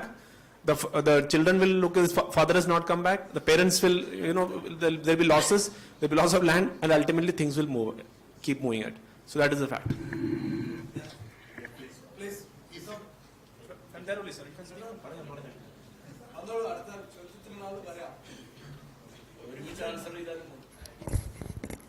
My question is, to all the panelists. Is it not a lesson for the people of India, the government of India, as well as the judiciary of India? Because the people, lesson is that we should have a strong center, government in place. Because in Israel, now you are aware of the political situation there, chaotic situation. The second lesson for the government is that for short-term gains, they should not promote any group, as Israel has done in the case of Hamas.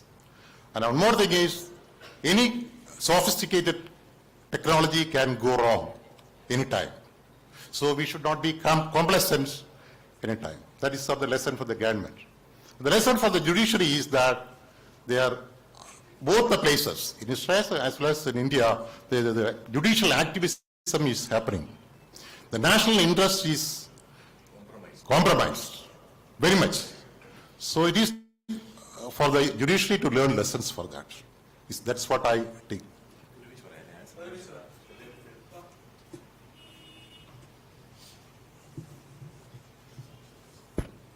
മൂന്ന് പേരോട് ഓരോ ചോദ്യമുണ്ട്. ഒന്നാമത് ആദ്യം doctor Fakhruddin, അദ്ദേഹത്തിന്റെ കറുപ്പും വെളുപ്പുമായിട്ട് മാറ്റാൻ ലോകശക്തി നടത്തിയ ശ്രമത്തിനോട് എനിക്ക് യോജിക്കാൻ പറ്റില്ല. രണ്ട് ഭാഗത്തും ശരിയുടെയും തെറ്റിന്റെയും അംശങ്ങളുണ്ട്. ഒന്ന്.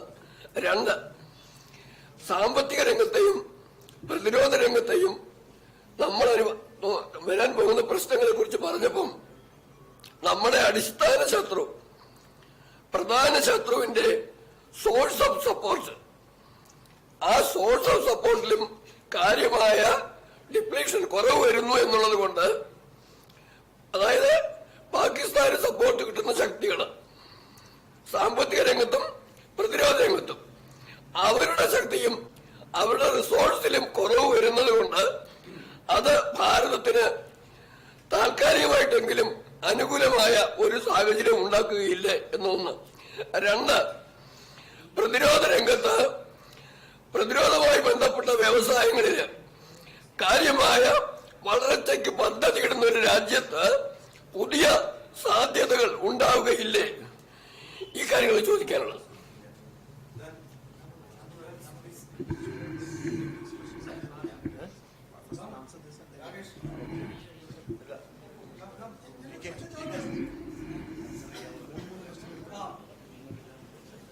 ഈ ഹമാസിന്റെ ഡിമാൻഡ് എന്താണ്?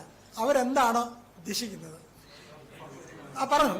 രണ്ടാമത്, അല്ല, അവർക്ക് പാലസ്തീൻ പ്രദേശവും ഗാസ പ്രദേശവും കൂടെ ചേർന്ന് അവർക്കൊരു രാഷ്ട്രമായി, പാലസ്തീൻ രാഷ്ട്രമായി നിലനിന്നുകൂടെ? അതിന് ഇസ്രായേൽ എതിരല്ല. 1967 യുദ്ധത്തിൽ ഇസ്രായേൽ പിടിച്ചെടുത്ത പ്രദേശമാണ് ഹമാസും വെസ്റ്റ് ബാങ്കും. അന്നത്തെ ഗാസ മേഖല പൂർണ്ണമായും വിട്ടുകൊടുത്തു. ഗാസ മേഖല ഒരു ഇഞ്ച് ഭൂമി പോലും ഇസ്രായേൽ ആഗ്രഹിക്കുന്നില്ല, അവർ ഇഷ്ടപ്പെടുന്നില്ല. ഇവരുടെ അവിടുത്തെ പാലസ്തീനിൽ നിന്നല്ല, ഗാസാമിൽ നിന്ന് അങ്ങോട്ട് കടന്നു കയറിയുള്ള ആക്രമണങ്ങൾ കൊണ്ട് അവർ തിരിച്ചടിക്കുന്നതാണ് ലോകസമാധാനത്തിന് പ്രശ്നമുണ്ടാകുന്നത്. ഇതിനെന്താണ് ഒരു പരിഹാരമാർഗം? ഇതിന് UN ഇടപെട്ടുകൊണ്ട് രണ്ട് രാഷ്ട്രമായി കൃത്യമായി ഒരു കോൺക്രീറ്റ് ആയിട്ട് പാലസ്തീനും മറ്റൊരു കാര്യം, ഇപ്പോൾ പത്താം പാർട്ടിയും ഹമാസും തന്നെ തമ്മിൽ അടിപോലാണ്. അവർ തമ്മിൽ സായുധ യുദ്ധത്തിലാണ് പിന്നെ ഗാസാമിനെ പിടിച്ചെടുത്തത്. അങ്ങനെ അവർ തമ്മിൽ തന്നെ അടിക്കുക. ഇങ്ങനെ ചെയ്യുമ്പോൾ ഈ പ്രശ്നം വരുമ്പോൾ എല്ലാം ഇസ്രായേലിന്റെ തലയ്ക്ക് എന്തുകൊണ്ട് വെക്കുന്നു എന്നുള്ളതാണ് എന്റെ ചോദ്യം. ഇതില് ഹമാസ് ഇപ്പൊ അവര് ഈ പറയുന്നത് പോലെ ഒരു വെസ്റ്റ് ബാങ്കും ഗാസയും കൂടി ഉൾപ്പെടെ രാജ്യമാക്കി കൊടുത്താൽ അവര് അംഗീകരിക്കുന്നൊക്കെ പറയുന്നുണ്ട്. പക്ഷെ അവരുടെ ഭരണഘടനയൊക്കെ വളരെ കൃത്യമായി പറയുന്നുണ്ട്, ഇസ്രായേലിനെ പൂർണ്ണമായിട്ട് ഒബ്ലിറ്ററേറ്റ് ചെയ്യുക, എലിമിനേറ്റ് ചെയ്യുക എന്നുള്ളത് തന്നെയാണ് അവരുടെ പ്രഖ്യാപിത ലക്ഷ്യം. പക്ഷെ ഫത്ത അങ്ങനെയല്ല. ഫത്ത ആ ലക്ഷ്യം മാറി. അതുകൊണ്ടാണ് അവർ ഓസ്ലോ കരാർ അംഗീകരിച്ചത്. പക്ഷെ ഈ ഹമാസ് ഓസ്ലോ കരാറിന് എതിരായിരുന്നു. നമ്മളൊക്കെ ആദ്യമായി ഹമാസിനെ കേൾക്കുന്ന ഈ ഓസ്ലോ കരാറിനുമായിട്ട് ബന്ധപ്പെട്ടിട്ടാണ്. അവരതിനെതിരായിരുന്നു. അതിന്റെ അർത്ഥം എന്താണ്? ഒരു രാജ്യം കൊടുത്താൽ പോലും അവർ തൃപ്തരാവില്ല, അവരൊരു പ്രശ്നമായിട്ട് അവിടെ നിൽക്കും എന്നുള്ളതാണ്. അപ്പം ഹമാസ് അവർ ഇപ്പം പറയുന്നത് വെച്ചാൽ ഈ പറയുന്ന വെസ്റ്റ് ബാങ്കും ഗാസയും കൂടി രാജ്യമാക്കി തന്നാൽ okay two nation theory okay ആണെന്ന് പറയുന്നുണ്ട്. പക്ഷെ അത് വിശ്വാസത്തിൽ എടുക്കാൻ പറ്റില്ല. ഫത്ത പറയുമ്പോൾ നമുക്ക് വിശ്വാസത്തിൽ എടുക്കാം. കാരണം ഈ ഹമാസ് എന്ന് വെച്ചാൽ ബേസിക്കലി ഒരു ഇസ്ലാമിസ്റ്റ് ഫോഴ്സ് ആണ്. ഇസ്ലാമും പ്രശ്നമില്ല, മുസ്ലിംസും പ്രശ്നമില്ല, പക്ഷെ ഇസ്ലാമിസം എന്നുള്ള ഐഡിയോളജി കുറച്ച് പ്രശ്നമാണ്. ജസ്റ്റ് അതും കുറച്ചും കൂടെ ഒന്ന് ആഡ് ചെയ്യാൻ വേണ്ടിയുള്ള കാര്യം എന്ന് വെച്ചാൽ ഇതൊരു പ്രോക്സി വാർ ആണ്. അതായത് നേരിട്ടുള്ള യുദ്ധമല്ല, ഒരു നിഴൽ യുദ്ധം. ഇതിന്റെ പ്രോക്സി എന്ന് പറഞ്ഞാൽ it is Israel and Iran. So ഹെസ്ബുള്ളയുടെ കാര്യമായാലും ശരി, like we've seen Hezbollah being used as proxy. Similarly, Hamas also is being used by proxy. Of course, like I mentioned, there's a favorite thing which Western countries keep doing. That is, they say, you follow my values, I will follow my interest. Okay, you follow my values, I will follow my interest. So that's when Mr. Jaishankar said, no, you follow your values and interest, we will follow our values and interest. So it's all about national interest. That is what is in play here. That is what Mr. Fakhruddin, when he mentioned that why Saudi is not involved directly, it's their national interest. So that is what somebody was asking, that why Hamas. Everybody in this country, in this world, will look after their own national interest. And India has realized it quite late now that there is no place for romantic kind of thing, that, all those things. First, we have to stand on our own fate, look after our own interest. Nobody else will come to look after your own interest. So that's what the entire game plan in the Middle East is, national interest. So when Mr. Biden mentions this, that there is a, my gut feeling, പുള്ളി പറയാണ്, എനിക്ക് തോന്നുന്നു ഒരു കാരണം Israel ഈ ഒരു ഹമാസിന്റെ പ്രശ്നം is because of that corridor economic. He's not very wrong. He's not wrong. If you for the youngsters, please read Farid Zakaria. He's a very talented and very well-known Farid Zakaria. You should. You know what he says? He says, what is lost for Israel? Lost for Israel after this war is that Saudi Arabia and Israel will never come again together. That is loss. Not loss of people and all. If Saudi Arabia and Israel, even after this war, comes together, then Israel has not lost anything. Because then ultimate game changer is what is, because both countries, two powerful countries coming together, then these people will not, Iran and all those, although Saudi and Iran are coming close thanks to China, but this is what is the game. So everybody looks after their national interest. A small point. One second. I would like to seek some clarification regarding the role of mercenaries in terrorism and warfare. I have somehow got the impression that going through the literature and newscasts, a lot of mercenaries are being engaged in wars as well as terrorist activities, and it is not only the ideological commitment which rides them. Kindly answer it when you are answering later to some other question. Yeah, I think he has some answer. Sorry for interruption.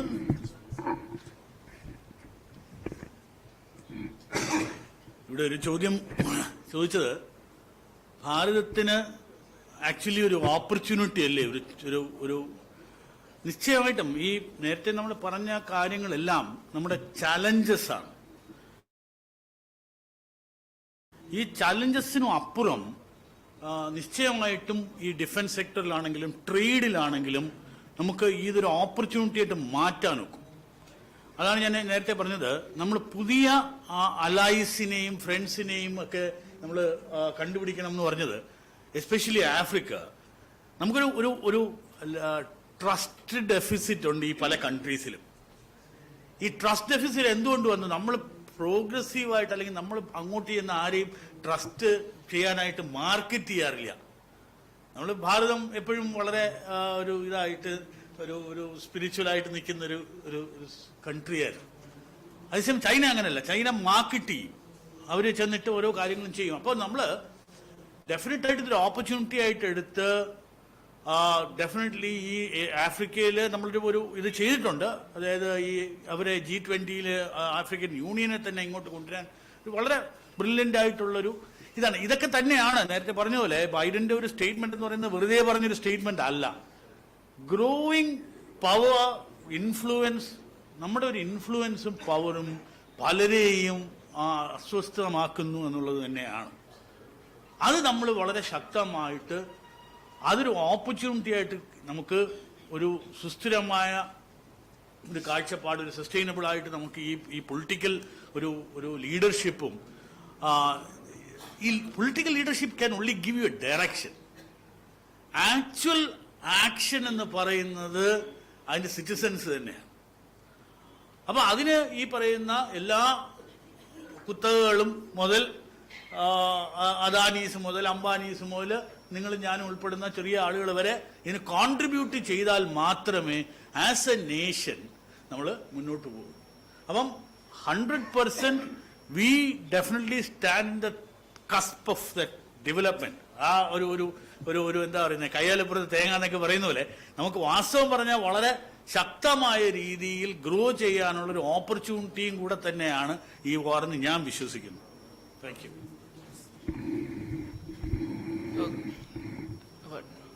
So my question is, we know that this is the war between Israel and Hamas, and the world also acknowledges it.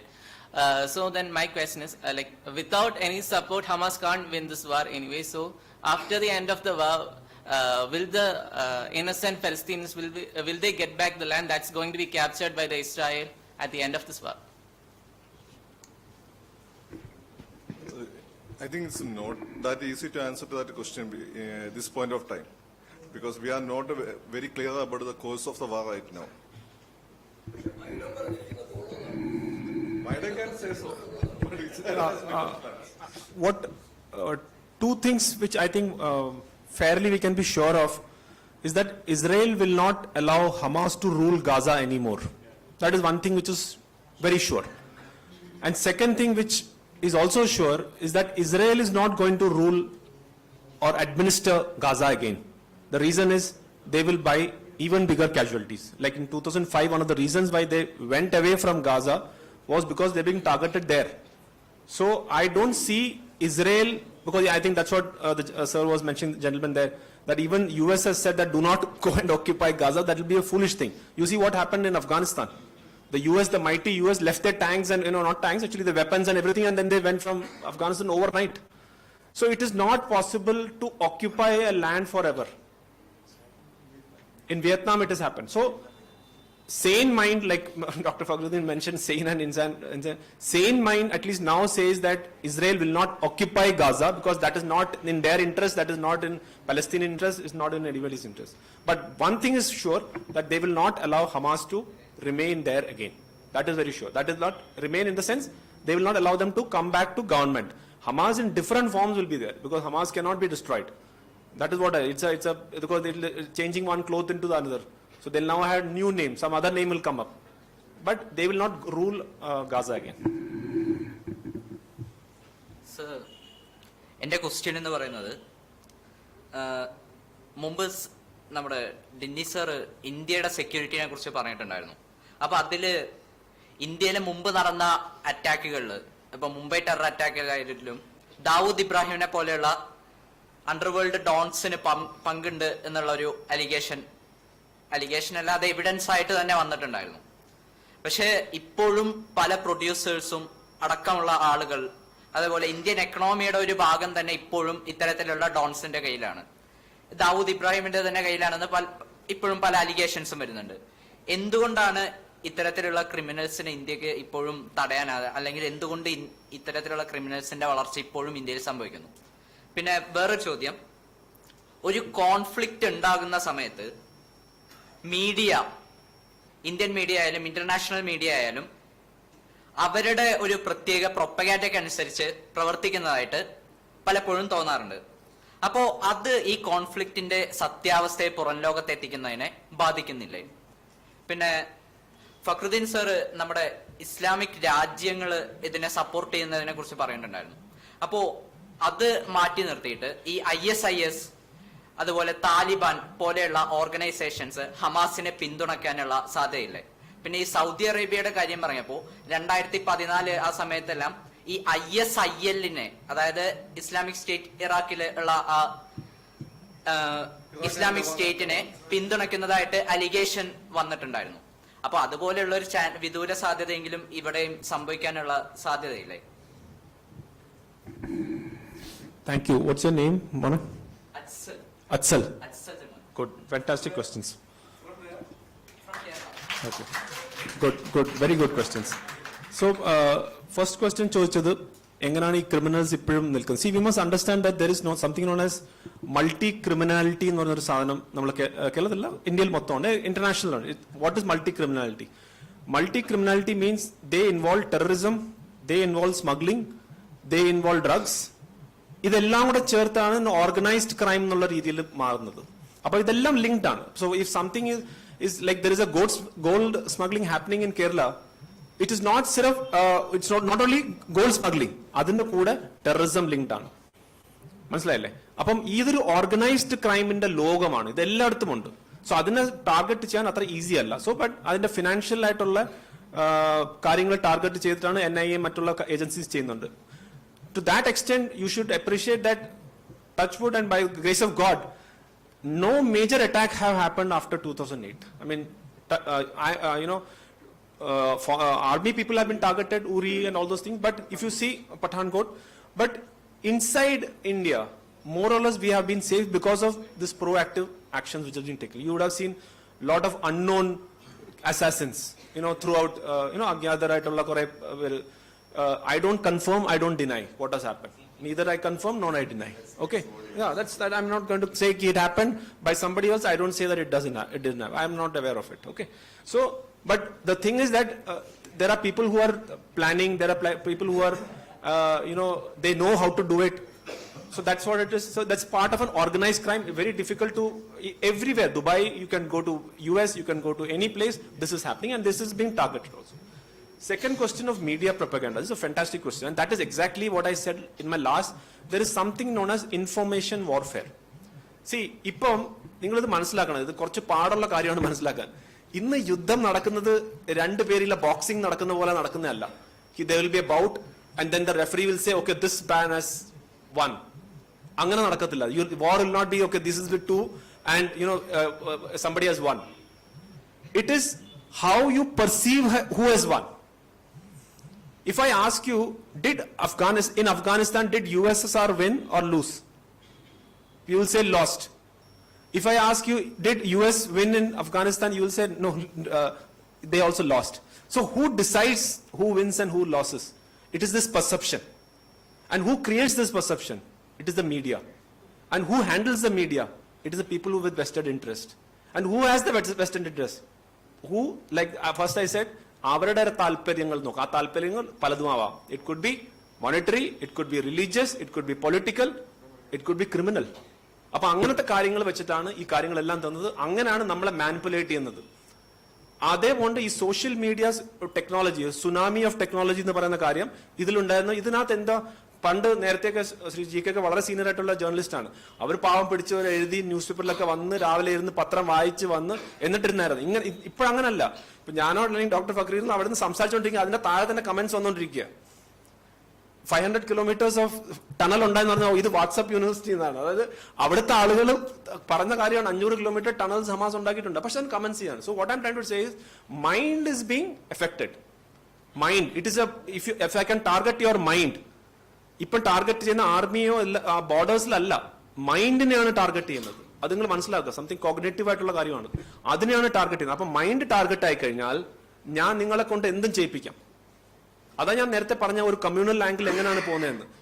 ഇവിടെ തന്നെ ഒരു വാട്സാപ്പിലൂടെ ഒരു സമരം നടന്നിട്ടുണ്ട്, അറിയാലോ. WhatsApp hartal നടന്നത് ഒരു കാരണമില്ലാതെ പെട്ടെന്ന് ഹർത്താൽ നടന്നു. എങ്ങനെയാണ് നടന്നത്?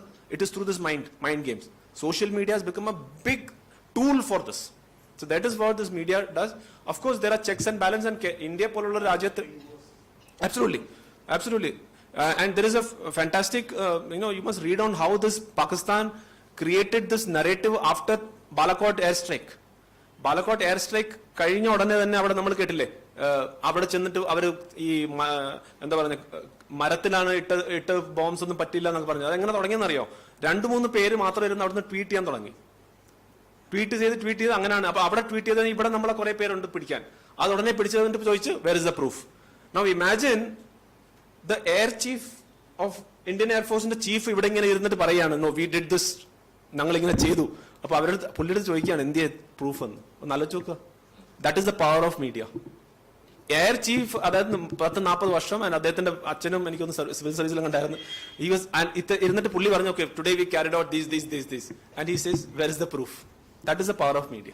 Okay.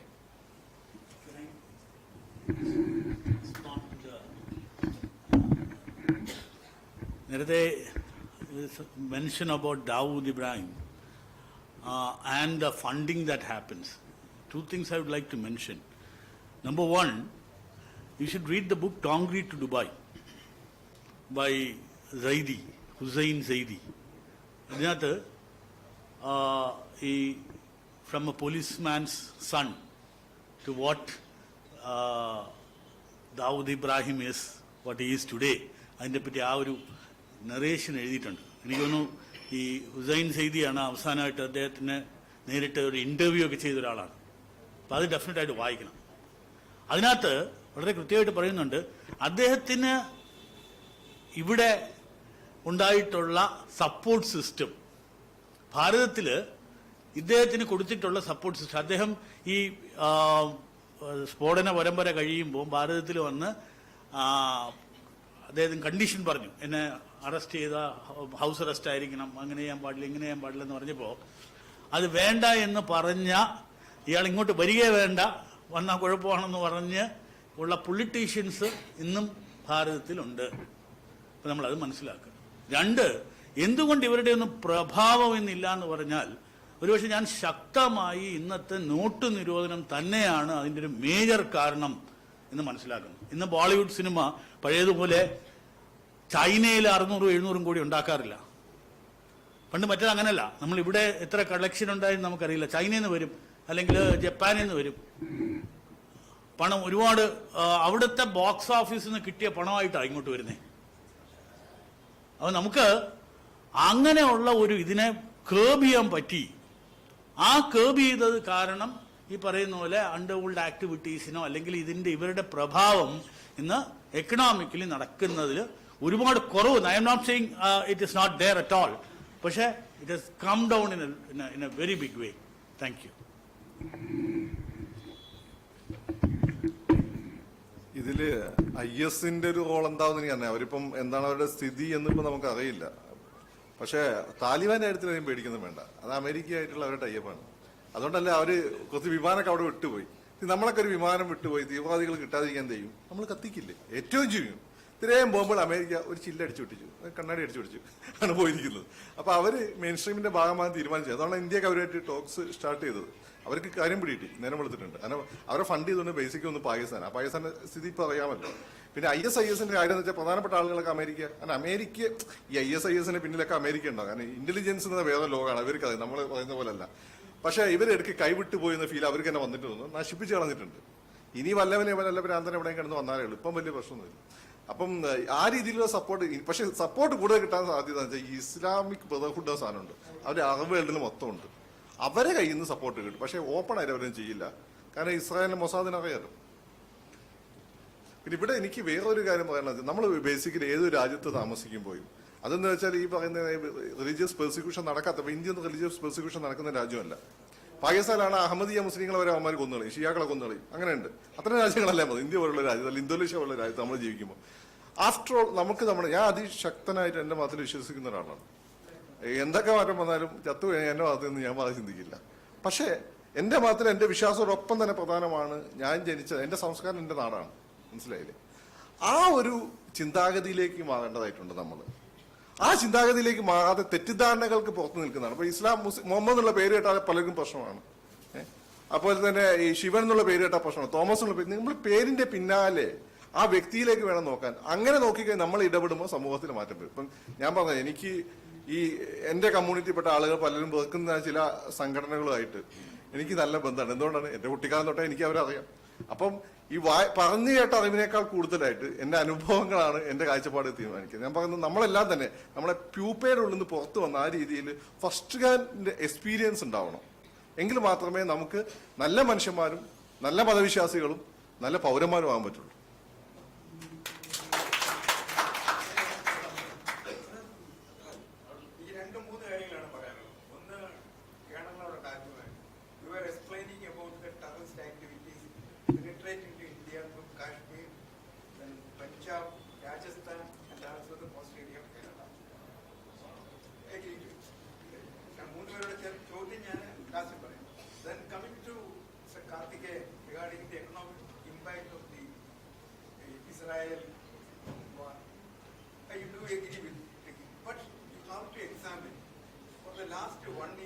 the war between Russia and Ukraine. Nobody mentioned about it.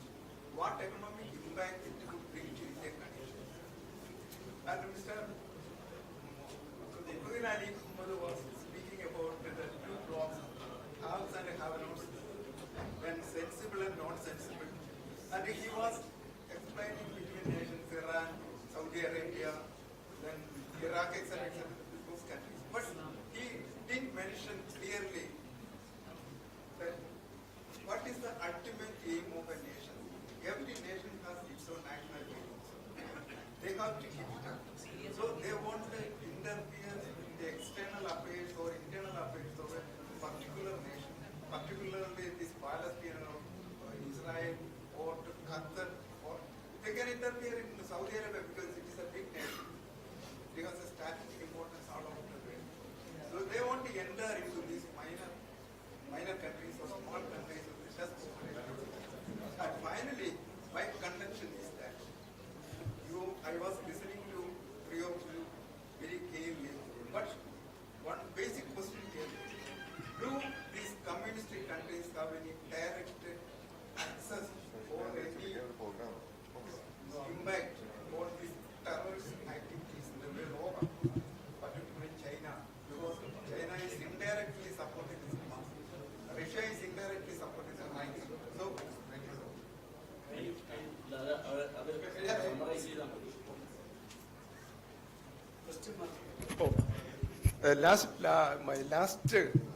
in conclusion, I would say this: Russia is supporting Hamas, China is supporting Hamas, but they are not supporting this Israel. I don't know what is the reason behind it. Maybe Ali can, Ali can mention more about it. But in conclusion, I would say that he was telling that the Hamas will be perished by this war between Israel and Hamas. But come to Kerala, I will examine. In 1960s and 70s, there was Naxalism. Now that Naxalism has come into urban Naxalites, and the communist recently, there is Marxian culturalism. അതൊരു Naxalism ആണെന്ന് പറയാം. അത് ഇവര് പല ഭാഗങ്ങളിലേക്കും spread ചെയ്തിട്ട് ഇവര് ഇങ്ങനെ ടെററിസ്റ്റ് ആക്ടിവിറ്റീസ്, ഇപ്പൊ നമ്മളുടെ ഇന്നലെയും വയനാട് നടന്നതുപോലെ നക്സലുകാര്, അതേപോലെ എന്റെ കൺക്ലൂഷൻ എന്ന് പറയുന്നത് ഈ ഹമാസുകളും ISIക്കാരും താലിബാനും എല്ലാം ലോകത്തിന്റെ പല ഭാഗങ്ങളിലേക്കും സ്പ്രെഡ് ചെയ്ത് അവരുടെ ചെറിയ ചെറിയ അംശങ്ങളെ രാജ്യങ്ങളിലൊക്കെ ഈ പെനിട്രേറ്റ് ചെയ്തുകൊണ്ട് എപ്പോഴും ലോ ആൻഡ് ഓർഡർ പ്രശ്നം സൃഷ്ടിക്കുകയാണെന്നുണ്ടെങ്കിൽ how is it possible to create a വാസുദേവ് ഗ്രഹം?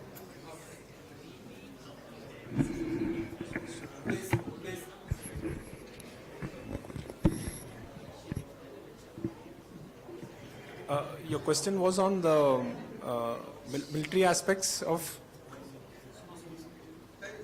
penetration of this extremism. Communist countries you mentioned. Yeah. I don't want to make a comment like, communist countries would be giving support to terrorists and all. As I mentioned, if it is in their interest, then they will do it. For example, China does have a hand in the activities what happens in Northeast. We know that, they do have their training and all those things is linked towards like PLA and all those things are there. Similarly, it is not based on ideology, it is based on interest. So to say that China has a role here, I would say that will be a little far-fetched. And as I understand, the last statement which came out was China was showing that their support towards Israel. That's the last thing that they were saying, that they were in favor of, they were giving in support to Israel. And Russia has not given any support to Hamas. Because Israel is closer to US, so Russia is just taking a kind of... that is what, because they are also fighting for the relevance. ഇപ്പോൾ ഇത്രയും നാള് Russia എല്ലാവരും കൂടെ കുറ്റം പറഞ്ഞിട്ടുണ്ടെങ്കിൽ ഇപ്പോൾ അവർക്കൊരു അവസരം കിട്ടി, അവരും ടീച്ചറിനെ പോലെ എന്തെങ്കിലുമൊക്കെ പറയാനുള്ളൊരു ഇത് കിട്ടി. ഏറ്റവും നല്ല അന്നൊരു ചർച്ചയിൽ കണ്ടതാണ്, ഇറ്റ്സ് വെരി ഇൻട്രസ്റ്റിംഗ്. ആ UN റെസൊല്യൂഷൻ, അതിനകത്ത് ഇപ്പൊ വയലൻസ് നിർത്തണം, വെടിനിർത്തൽ നിർത്തണം എല്ലാം പറഞ്ഞപ്പോൾ ഇന്ത്യയുടെ കുറിച്ചുള്ള ഭയങ്കര ചർച്ച നടന്നു. 45 പേരായിരുന്നു അതിനകത്ത് അബ്സ്റ്റെയിൻ ചെയ്തത്. ആ അബ്സ്റ്റെയിൻ ചെയ്തതിൽ ഒരു കൺട്രി യുക്രൈനാണ്. ഒന്ന് ആലോചിച്ച് നോക്കിയാൽ, യുക്രൈനിൽ ഇപ്പോഴും യുദ്ധം നടന്നുകൊണ്ടിരിക്കുകയാണ്. ആ രാജ്യം പോലും അബ്സ്റ്റെയിൻ ചെയ്തു, യുദ്ധം നിർത്തൂ, സമാധാനം വേണമെന്ന് പറഞ്ഞ റെസൊല്യൂഷനിൽ യുക്രൈൻ എന്നുള്ള രാജ്യം അബ്സ്റ്റെയിൻ ചെയ്തു. അപ്പൊ അതാ ഞാൻ നേരത്തെ പറഞ്ഞു, അതെല്ലാം സ്വന്തം അപ്പോഴത്തെ താല്പര്യം വെച്ച് മാത്രമാണ്. അപ്പൊ അവരെ സംബന്ധിച്ചോളം യുദ്ധം ചെയ്തുകൊണ്ടിരിക്കുന്ന ഒരു രാജ്യം വരെ പറഞ്ഞു ഞങ്ങൾ ഇതിനകത്ത് ഇപ്പം ഒന്നും പറയുന്നില്ല എന്നുള്ളത്. So that's kind of. അല്ല, ഒന്നാമത്തെ കാര്യം എന്ന് വെച്ചാല് ചൈനയുടെയും അതുപോലെ തന്നെ റഷ്യയുടെയൊക്കെ ഒരു നിലപാട് വരുന്നത് വെച്ചാൽ ഈ പറയുന്ന അറബ് നാഷൻസിന്റെ മൈൻഡ് സെറ്റ് കൂടി അറിഞ്ഞിട്ടുണ്ട്. അവിടെയുള്ള റൂളേഴ്സിന്റെ എസ്റ്റാബ്ലിഷ്മെന്റിനെ അവർ ശരിക്കും ബേസിക്കലി ഹമാസിനെതിരാണ്. കാരണം ഹമാസ് അവിടെ ജയിച്ചു കഴിഞ്ഞാൽ പിന്നെ പോക്കാണ് കാര്യം. ഇവരെ അടിച്ചു കയറും മറ്റു സ്ഥലങ്ങളിലേക്ക്. അപ്പൊ അത് മനസ്സിലാക്കിക്കൊണ്ടാണ് അവർ ആ ഒരു നിലപാടെടുത്തത്. അതേസമയം തന്നെ ഈ പറയുന്ന മാതിരി അവർക്ക് സ്റ്റേക്ക് ഉണ്ടല്ലോ. അപ്പൊ അമേരിക്കക്കെതിരെയുള്ള കൗണ്ടർ ബാലൻസ് എന്ന രീതിയിൽ ഒരു സ്റ്റേക്ക് അവർക്കുണ്ട്. ആ രീതി കൊണ്ടാണ് ആ രീതിയിൽ ആദ്യം ഒരു നിലപാട്. പക്ഷെ ഇപ്പൊ ചൈന വളരെ ക്ലിയർ ആയി വന്നു. ഇല്ലെങ്കിൽ ചൈനയുടെ കാര്യം പോക്കാ. ഇനി ജൂത ഈ പറയുന്ന എന്താണ് ജൂതന്മാരുടെ ഇൻഫ്ലുവൻസ്, മൊസാദിന്റെ ഇൻഫ്ലുവൻസ്, അവരുടെ ഒരു ഇൻഡസ്ട്രിയൽ മിലിറ്ററി കോംപ്ലക്സിന്റെ ഇൻഫ്ലുവൻസ്, അതൊക്കെ ഇവിടെയുള്ള ലോകത്തെ നാഷണൽ സ്റ്റേറ്റിന്റെ അതിനെക്കാട്ടും കൂടുതലാണ്. ചൈനയ്ക്ക് അത് മറക്കാൻ പറ്റില്ല. ഇതാണ് സംഭവം. ചൈന പെട്ടെന്ന് ബാക്കപ്പ് ചെയ്യാൻ കാരണം ചൈനയ്ക്ക് ഇന്ത്യയുടെ ഒരു പ്രശ്നമുണ്ട്, തുർക്ക്മെനിസ്ഥാൻകാരുമായിട്ട് അവർക്ക് പ്രശ്നമുണ്ട്, ഇങ്ങനെയുള്ള ഒരുപാട് പ്രോബ്ലംസ് ഉണ്ട്.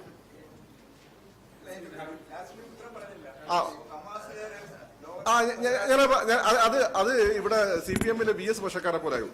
ഇപ്പൊ VS പക്ഷക്കാർ ഇപ്പോഴും CPM-ലുണ്ട്, വല്ല കാര്യമുണ്ടോ? അതുപോലെ.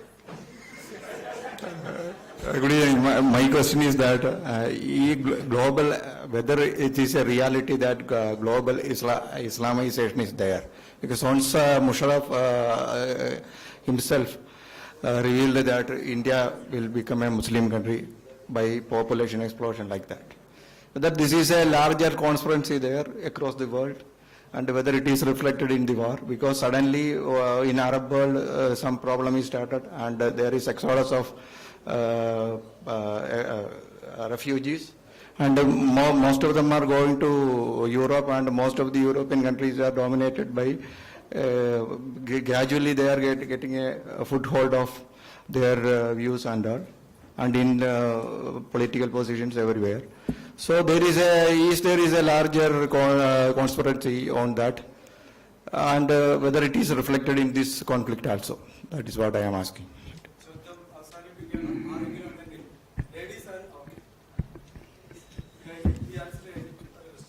Manu also will ask. Okay. Sir, General Musharraf need not be taken seriously. His own country does not take him seriously. So he can make statements. And we all know, like I mentioned, he had grand plans about Kargil. How did he execute it and what happened in the end? So he can make statements. And one of the favorite line, especially after Zia-ul Haq came to power in Pakistan, is this religion. Use of religion to gather their own people so that army gets that backing. അതുകൊണ്ട് മാത്രമാണ് ആ religion card അവിടെ കളിക്കുന്നത്. അതിന് മുമ്പ് ഈ 79 നേരത്തെ ഒന്നും ഇത്രയും റിലീജിയസ് ആയിട്ടുള്ള ഒരു രീതി അല്ലായിരുന്നു പാകിസ്ഥാനിൽ. പക്ഷെ അത് കൊണ്ടുവന്നത് സിയാഉൽ ഹക്കും അതൊരു പ്രോജക്റ്റ് മുന്നോട്ട് കൊണ്ടുപോയി. പിന്നെ ഇപ്പം ആ റിലീജിയന്റെ ബാക്കിംഗ് ഇല്ലാതെ പാകിസ്ഥാൻ ആർമിക്ക് അവിടെ സ്റ്റേക്ക് ഇല്ല എന്നുള്ള രീതിയിലേക്ക് മാറി. അവർ തന്നെ അൺലീഷ് ചെയ്തതാണ്. എനിക്ക് തന്നെ അറിയാവുന്ന ഓഫീസേഴ്സ് പാകിസ്ഥാൻ ആർമിയുടെ, ഞാൻ UN-ലായിരുന്നപ്പോൾ ഞങ്ങൾ ഒരുമിച്ച്, അവർക്ക് തിരിച്ച് ആ UN ടെന്യൂർ കഴിഞ്ഞ് ഞങ്ങൾ ഒരുമിച്ച് ആഫ്രിക്കയിലായിരുന്നു, കോങ്കോയിലായിരുന്നു. അവർ തിരിച്ച് അവരുടെ നാട്ടിലോട്ട് പോകാൻ പേടിച്ച് നിൽക്കുകയായിരുന്നു. അപ്പൊ ഞങ്ങൾ അവിടെ ഇവിടുത്തെ പോലല്ല, അവിടെ എല്ലാവരും ഒരുമിച്ചാണ് ഇരിക്കുന്നത്. അവരെല്ലാം നല്ല സുഹൃത്തുക്കളൊക്കെ ആയിട്ടാണ് ഞങ്ങൾ അവിടെ. ഒരു പ്രശ്നമില്ല, ഇവിടുത്തെ പോലത്തെ യുദ്ധത്തിന്റെ അങ്ങനത്തെ അടിയൊന്നുമില്ല. ആൻഡ് അപ്പോൾ അവർ പറഞ്ഞു, സർ ഞങ്ങൾ തിരിച്ചു പോയി കഴിഞ്ഞാൽ ഞങ്ങൾ ആ ഫാറ്റ മറ്റേ ഏരിയയിലൊക്കെ ഇപ്പൊ അവിടെ ഇത്രയും ടെററിസം നടക്കുകയാണ്, they will kill us.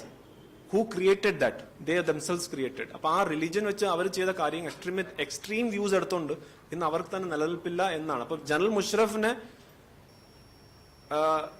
ഒരു ആവറേജ് ആയിട്ടുള്ള ഏതൊരു മിലിറ്ററി ഓഫീസർ ആയാലും ശരി, അല്ലെങ്കിൽ ഒരു ഇതായാലും ശരി, we don't take him seriously, because he keeps വലിയ വലിയ വർത്താനം പറയാന്നല്ലാതെ അദ്ദേഹത്തിന് ഒരു സ്റ്റേറ്റ്മെന്റ്ഷിപ്പോ അങ്ങനത്തെ ഒരു കാര്യമേ ഇല്ല. അതായിരുന്നു ഇൻഫാക്ട് ഇമ്രാൻഖാനിന് മുൻപ് അദ്ദേഹമാണ് ഈ പാകിസ്ഥാന്റെ ഡൗൺഫോളിന് സ്റ്റാർട്ട് ചെയ്തതെന്ന് വരെ ഞാൻ പറയും. ഇതിന് സ്വപ്നം കാണാൻ ആർക്കാണ് അവകാശമില്ലാത്തത്? അത്രേ ഉള്ളൂ. ഇത്തരം വൈൽഡ് ആയിട്ടുള്ള സ്വപ്നങ്ങൾ കൊണ്ടുനടക്കുന്ന ആളുകൾ. പക്ഷെ ഇസ്ലാമിക ലോകത്ത് ഇപ്പം ഞാൻ മനസ്സിലാക്കുന്ന ഒരു കാര്യം എന്ന് വെച്ചാൽ ഇവരൊക്കെ സപ്പോർട്ട് ചെയ്തിരുന്നത് ഈ പറയുന്ന പെട്രോളോളം കൊണ്ട് അഭിരമിച്ചിരുന്ന ബില്യണേഴ്സ് ആയിരുന്നു, ഈ പറഞ്ഞ സൗദിയിലൊക്കെ ഉള്ള. അവരൊക്കെ ഇപ്പൊ റിയലൈസ് ചെയ്ത് കഴിഞ്ഞു ഈ ഒരു വഴിക്ക് പോയാൽ ശരിയാവില്ല എന്നുള്ളത്. അവരൊക്കെ ഇപ്പൊ മോഡറേറ്ററായി മാറിക്കൊണ്ടിരിക്കുകയാണ്. ഇപ്പം ഞാനൊക്കെ ഇവിടെ പല അഭിപ്രായങ്ങൾ പറയുമ്പോഴും നിങ്ങൾ വിചാരിക്കും ഈ കമ്മ്യൂണിറ്റി മൊത്തം എന്നെ വെടിവെച്ചാലും കൂടി. എനിക്ക് അതിൻ്റെ ഉള്ളിൽ നല്ല സപ്പോർട്ട് ലിബറലായ ആളുകൾ കയ്യിൽ നിന്ന് കിട്ടുന്നുണ്ട്. പക്ഷെ അത് പുറത്ത് അവർ ഓപ്പണായിട്ട് പറയില്ല, കാരണം അവരെ പെട്ടെന്ന് സംഖ്യയായി കളയുന്നുള്ളത് കൊണ്ട് സംഖ്യയാക്കും, അല്ലെങ്കിൽ അവർക്ക് പറയില്ല. അപ്പം മുസ്ലിം കമ്മ്യൂണിറ്റി വിശ്വാസത്തിൽ ഉറച്ചു നിന്നുകൊണ്ട് തന്നെ മോഡേൺ ചിന്താഗതി ഇസ്ലാമിൽ വന്നുകൊണ്ടിരിക്കുകയാണ്. പിന്നെ രണ്ട് ബേസിക്കലി ജൂതമതം പോലെ ഇതും ബേസിക്കലി കച്ചവടക്കാരുടെ മതമാണ്. കച്ചവടക്കാർക്ക് ഒരു പരിധി കൂടുതൽ ആരെയും പിണക്കാൻ പറ്റില്ല. മുഹമ്മദ് നബി ഇത്രയും സക്സസ്ഫുൾ ആയ ഒരു പ്രധാനപ്പെട്ട കാരണം എന്ന് വെച്ചാൽ അദ്ദേഹം ഒരു വളരെ നല്ല കച്ചവടക്കാരനായിരുന്നു. പിന്നെ അത് മാത്രമല്ല, ഈ ഇപ്പൊ നമ്മൾ പല കോണ്ടക്സ്റ്റ് ശത്രുവിനെ കൊല്ലാൻ പറഞ്ഞത് അതൊക്കെ ഓരോരോ കോണ്ടക്സ്റ്റ് പറഞ്ഞിട്ടുള്ള കാര്യങ്ങളാണ്. ഖുർആൻ വളരെ കൃത്യമായി പറഞ്ഞിട്ടുണ്ട്, നിന്റെ മതം എനിക്ക് എന്റെ മതം. ഒരു പ്രത്യേക മതത്തിനോട് ഒരാളോടൊരു വിദ്വേഷം, ഒരു വിഭാഗത്തോട് തിന്മ കാണിക്കാൻ നിന്നെ പ്രേരണയാവരുത്, മതത്തിന്റെ കാര്യത്തിൽ നിർബന്ധമില്ലാന്നൊക്കെ പറഞ്ഞിട്ടുണ്ട്. പക്ഷെ ഇത് പ്രവാചകന്റെ സമയത്ത് ഒരേ സമയം യുദ്ധവും നടക്കുകയാണ്. അപ്പൊ യുദ്ധം നടക്കുമ്പോൾ ശത്രുക്കൾക്കെതിരെയുള്ള ഓരോരോ എന്താ പറയാ ആയത്തുകൾ ഇറങ്ങിയിട്ടുണ്ട്. ആ ചില കോണ്ടക്സ്റ്റ് മാത്രമേ ഉള്ളൂ. അതെല്ലാം കൂടി മൊത്തമാണ് നമ്മളെ കയ്യിൽ ഇപ്പോൾ ഉള്ളത്. അത് വെച്ചുകൊണ്ടാണ് ചിലർ ഈ വ്യാഖ്യാനങ്ങൾ നടന്നത്. ബേസിക്കലി ആഫ്റ്റർ ഓൾ ഈ മതം ഈ രീതിയിൽ ഇന്ന് ലോക മതമായിട്ട് മാറിയത് കാരണം ഈ യുദ്ധങ്ങൾ മാത്രമല്ല, പ്രവാചകന്റെ കാലത്ത് ഈ മതത്തിന്റെ വളർച്ച ഏറ്റവും പ്രധാനപ്പെട്ടാണ് പ്രവാചകന്റെ ടാക്ടിക്സ് ആയിരുന്നു. അത് സമാധാനത്തിൽ അധിഷ്ഠിതമാണ്. കേരളത്തിൽ എങ്ങനെ വന്നത് നമുക്കറിയാലോ. ഇപ്പൊ ഇന്ത്യയിൽ മുസ്ലിങ്ങൾ വന്നത്, ഇപ്പം ഗുരുജിയൊക്കെ പറയുന്നത് ഇന്ത്യയിലെ ഈ സോക്കോൾഡ് മുസ്ലിംസ് വന്നത് ഇവിടെ അറബി മുസ്ലിങ്ങളല്ല വന്നത്, ഇവിടെ ടർക്കിഷ് മുസ്ലിങ്ങളാണ് വന്നത്. അറബി മുസ്ലിങ്ങൾ കേരളത്തിലാണ് വന്നത്. ഇവിടെ വല്ല പ്രശ്നമുണ്ടോ? അറബി മുസ്ലിങ്ങൾ മറ്റേ രാഷ്ട്രകൂടാസിന്റെ വളരെ വേണ്ടപ്പെട്ട ആളുകളായിരുന്നു മഹാരാഷ്ട്രയിൽ. അപ്പൊ നമ്മൾ ഇസ്ലാമിനെ മനസ്സിലാക്കുന്നതിന് പ്രശ്നമുണ്ട്, അതാണ് വലിയൊരു പ്രോബ്ലം. പക്ഷെ അത് ഇസ്ലാമിന്റെ ഉള്ളിൽ നിന്ന് മനസ്സിലാക്കുന്നതിന് പ്രശ്നമുണ്ട്. പക്ഷെ ഇപ്പം വെസ്റ്റേൺ എഡ്യൂക്കേറ്റഡ് ആയിട്ടുള്ള യങ്സ്റ്റേഴ്സ് അവിടെയുള്ള എലീറ്റ് കുടുംബങ്ങളിൽ നിന്ന് വന്നുകൊണ്ടിരിക്കുകയാണ്. അവരാണ് ഇപ്പം കാര്യങ്ങൾ മുഹമ്മദ് ബിൻ സൽമാനൊക്കെ പോലുള്ള അവരുടെ അണ്ടറിൽ ഇസ്ലാം ഒരു ട്രാൻസ്ഫോർമേഷന് വിധേയമായിക്കൊണ്ടിരിക്കുകയാണ്. അത് ഒരു ലിബറൽ ഫോമിലേക്ക് ഫൈനലി ഇസ്ലാം എത്തും. അപ്പൊ ഈ പറയുന്ന ആളെ കൂട്ടുന്ന പരിപാടിയൊക്കെ നിൽക്കും. ഇപ്പൊ ക്രിസ്ത്യാനികൾ ആളെ കൂട്ടുന്നുണ്ട്, ആ പല ഈ പറഞ്ഞ പെന്തക്കോസ് വിഭാഗങ്ങളൊക്കെ അല്ലേ കൂട്ടുന്നുള്ളൂ. ആ രീതിയിലോ മാറ്റി ഇസ്ലാമിനും വരും. ആൻഡ് ബിലീവ് മീ, മുസ്ലിംസിനെ സംബന്ധിച്ചിടത്തോളം അവിടെ ഏറ്റവും ജൂതന്മാരെ തന്നെ പോലെ തന്നെ ഏറ്റവും ഫ്രണ്ട്ലി ആയിട്ടുള്ള നാഷനായിട്ട് ഈ സൗദി അറേബ്യയിലൊക്കെ റോയൽ ഫാമിലി കാണുന്ന ഇന്ത്യനെയാണ്. മനസ്സിലായോ? അതിനിടയ്ക്ക് ഈ പറയുന്ന ചില ആളുകൾ ഇസ്ലാം പറഞ്ഞുകൊണ്ട് ഈ ഹമാസ് പോലുള്ള ആളുകൾ കൊല്ലുമ്പോൾ ചില കംപ്ലീറ്റ്ലി അവർക്ക് വേണ്ടാന്ന് പറയാൻ പറ്റില്ല. അതായത് പഴയ മൈൻഡ് സെറ്റ്, ആ മൈൻഡ് സെറ്റ് ഇപ്പം മാറിക്കൊണ്ടിരിക്കുകയാണ്. അത് നന്നായി മോഡിക്ക് അറിയുന്നതുകൊണ്ടാണ് അങ്ങനെ ആ ഏരിയ കിടന്ന് കളിച്ചുകൊണ്ടിരിക്കുന്നത്. Is it clear now?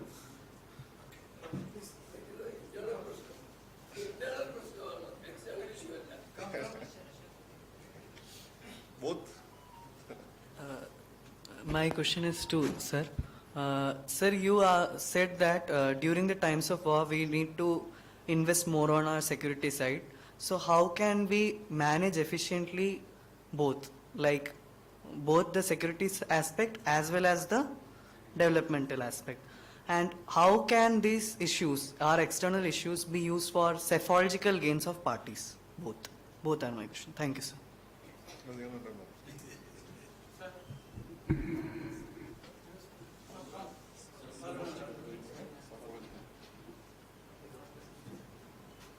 Sir, is the US trying to stimulate the war even more than it should be? Because I feel like the US is facing serious economic challenges from China, and also they are losing their importance in the world. So a problem in the Middle East means a problem to the world economy, as you mentioned. So the US can maintain the unipolar world. And also, ഇപ്പോൾ ഹമാസിലുള്ള working members എന്ന് പറയുമ്പോൾ അത് already അവർക്ക് പാരൻസോ അല്ലെങ്കിൽ റിലേറ്റീവ്സോ lost ആയിട്ടുള്ള ആൾക്കാരായിരിക്കാം. So ഇനിയൊരു Hamas 2.0 ഉണ്ടായിക്കൂടാന്നുണ്ടോ?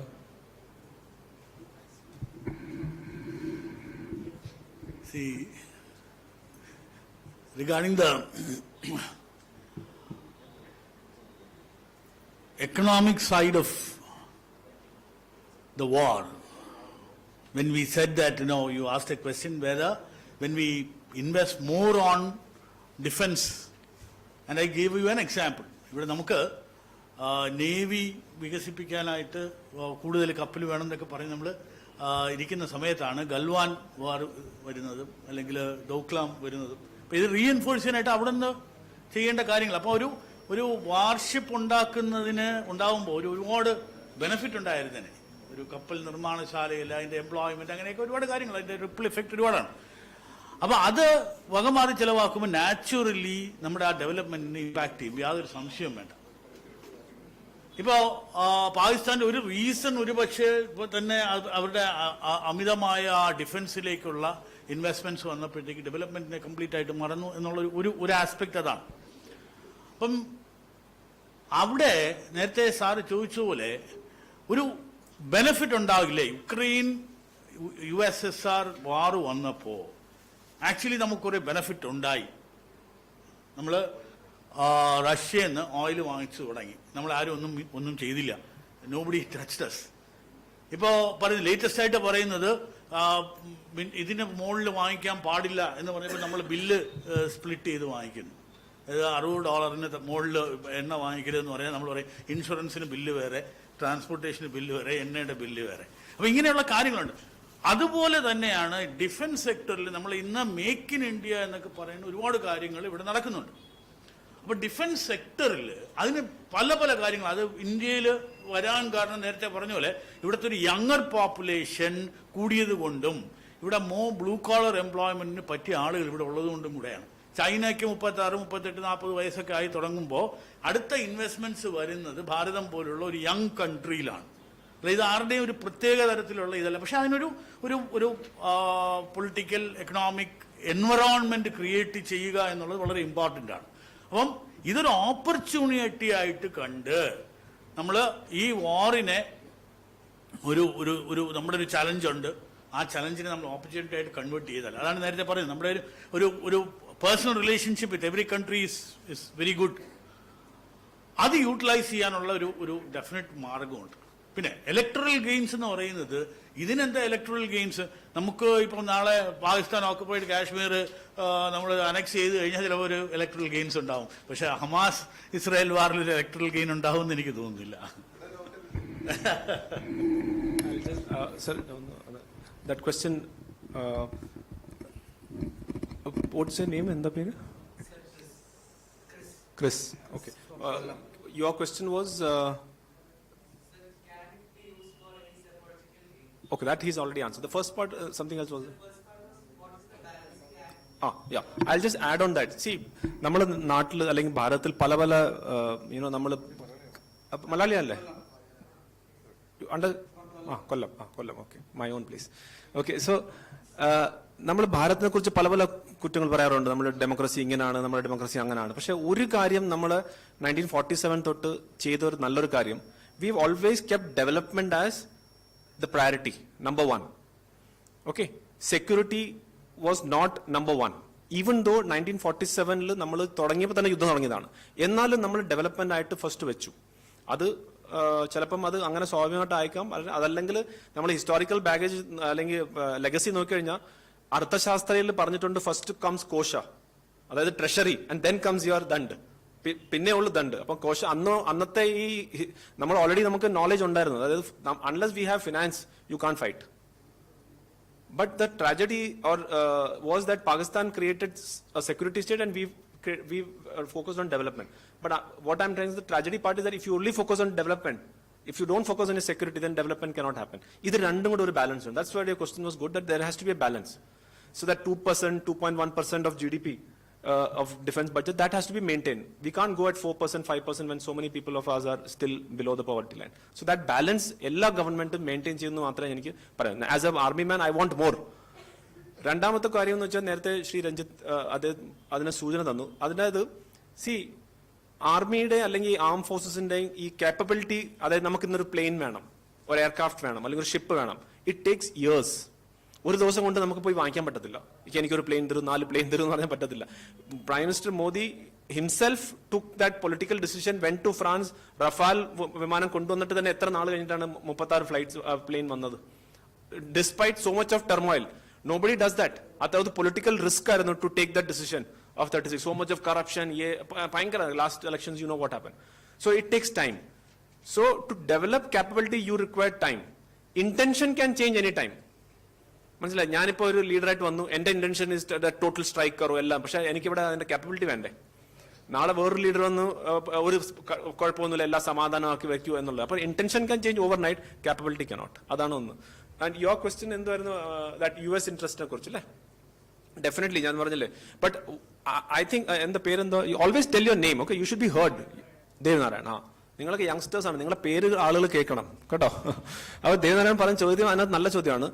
US-ന്റെ ഇപ്പോഴത്തെ അവസ്ഥയിൽ എനിക്ക് തോന്നുന്നില്ല അവർ മിഡിൽ ഈസ്റ്റിനെ ആക്ടിവേറ്റ് ചെയ്യാൻ അവർ താല്പര്യമുണ്ടെന്ന്. കാരണം യുക്രൈനിൽ അവരുടെ കൈ ഒരുവിധം പൊള്ളിയിരിക്കുകയാണ് ഇപ്പം. ബിക്കോസ് യുക്രൈനെ പിടിച്ചു നിർത്തുന്ന US ആണ്. അപ്പൊ ഉള്ളിൽ അവരുടെ ചോദ്യം വരുന്നു, ഇലക്ഷൻസ് വരാൻ പോയാണ്, നമ്മൾ എത്ര നാൾ ഈ യുക്രൈനെ ഇങ്ങനെ പിടിച്ചു നിർത്തണം എത്ര ഫണ്ട് നമ്മൾ അവിടെ കൊടുക്കണം എന്നുള്ള രീതിയിലേക്ക് ജോ ബൈഡന്റെ അഗേൻസ്റ്റ് വലിയ രീതിയിലുള്ള ക്യാമ്പയിൻ നടക്കുന്നുണ്ട്. അപ്പൊ അതുകൊണ്ട് ഇവിടെ ഒരെണ്ണം മനഃപൂർവ്വം ആക്ടിവേറ്റ് ചെയ്യുമെന്ന് എനിക്ക് തോന്നുന്നില്ല. അവിടെ തുടങ്ങിയ യുദ്ധം തുടങ്ങുന്നതിന്റെ കാരണം അത് കൊണ്ടുപോയ നീണ്ടുകൊണ്ടേ കാരണത്തിനകത്ത് US ഡെഫറന്റ് ആയിട്ട് പങ്കുണ്ട്. അവർ വിചാരിച്ചിരുന്നെങ്കിൽ ചിലപ്പോൾ റഷ്യ യുക്രൈൻ വാർ നടക്കത്തില്ലായിരുന്നു. ഓൾ ദേ റിക്വയർ വാസ് ഒറ്റ സ്റ്റേറ്റ്മെന്റ്, നാറ്റോ കൺട്രീസ് ഇവിടെ എക്സ്പാൻഡ് ആവത്തില്ല എന്ന് മാത്രം പറഞ്ഞാൽ മാത്രം മതിയായിരുന്നു, അത് തീർന്നാണ്. യുക്രൈനെ എടുക്കത്തില്ല എന്ന് പറഞ്ഞിരുന്നെങ്കിൽ തീർന്നാണ്, പക്ഷെ അത് ചെയ്തില്ല. പിന്നെ തൈവാൻ ഇഷ്യൂ ഉണ്ട്. അപ്പൊ US പെട്ടെന്ന് കയറി 3-4 സ്ഥലത്തൊന്നും ഇത്രയും ഡിവൈഡ് ചെയ്തിട്ടുള്ള രീതിയിൽ ചെയ്യാൻ പറ്റത്തില്ല. അതുകൊണ്ട് എന്റെ ഒരു എന്ന് വെച്ചാൽ ഇപ്പം US താല്പര്യം അല്ല ഇസ്രായേൽ വാർ തുടങ്ങാൻ, ഓക്കെ, അല്ലെങ്കിൽ കണ്ടിന്യൂ ചെയ്യാൻ. അതിന്റെ ഒരു പ്രൂഫ് എന്ന് പറഞ്ഞാൽ എന്താണെന്നറിയോ? ആന്റണി ബ്ലിങ്കൻ ഒരു 2 ആഴ്ച മുമ്പേ ആന്റണി ബ്ലിങ്കൻ ഒരു സ്റ്റേറ്റ്മെന്റ് ചെയ്തു. അതായത് മറ്റ് ഫോറിൻ സെക്രട്ടറീസിന് പോലെ എന്റെ ടെന്യൂർ റിലേറ്റീവ്ലി ഈസി ആയിരുന്നു, വളരെ സമാധാനപരമായിട്ടുള്ള ഒരു ഏരിയ ആയിരുന്നു എന്ന് പറഞ്ഞ് കഴിഞ്ഞ 2-3 ആഴ്ച ആയപ്പോഴത്തേക്ക് അവിടെ വെടി. So I don't think they knew what was coming.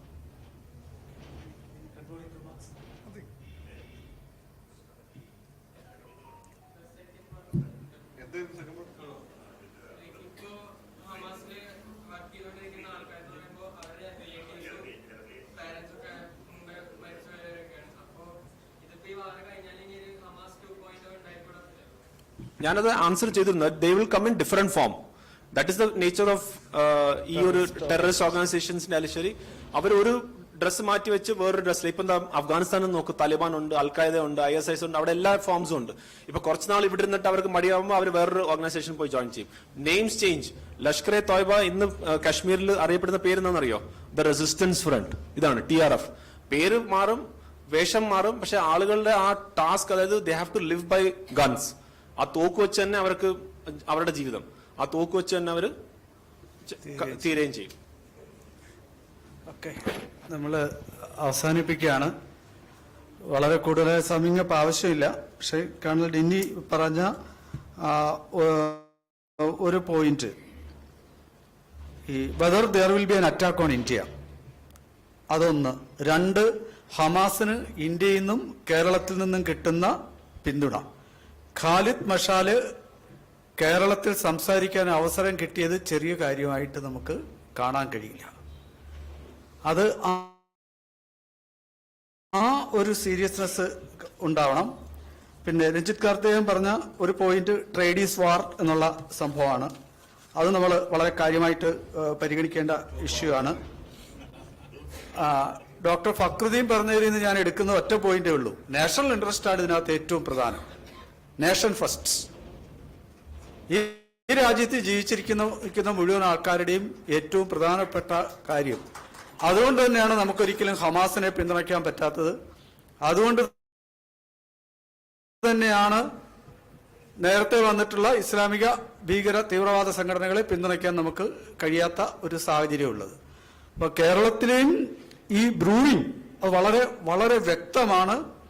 ആ ടെററിസ്റ്റ് ഓർഗനൈസേഷനെ തിരിച്ചറിയാനും അവരെ നിരുത്സാഹപ്പെടുത്താനും ഫക്രുദ്ദീൻ അലി അടക്കമുള്ള ദേശീയവാദികളായ മുസ്ലിങ്ങളെ പ്രൊജക്റ്റ് ചെയ്യാനും നമ്മൾ ഇത്തരം വേദികൾ ശ്രമിക്കണം എന്ന അഭ്യർത്ഥന കൂടിയാണ് എനിക്ക് മുന്നോട്ട് വെക്കാൻ. Thank you.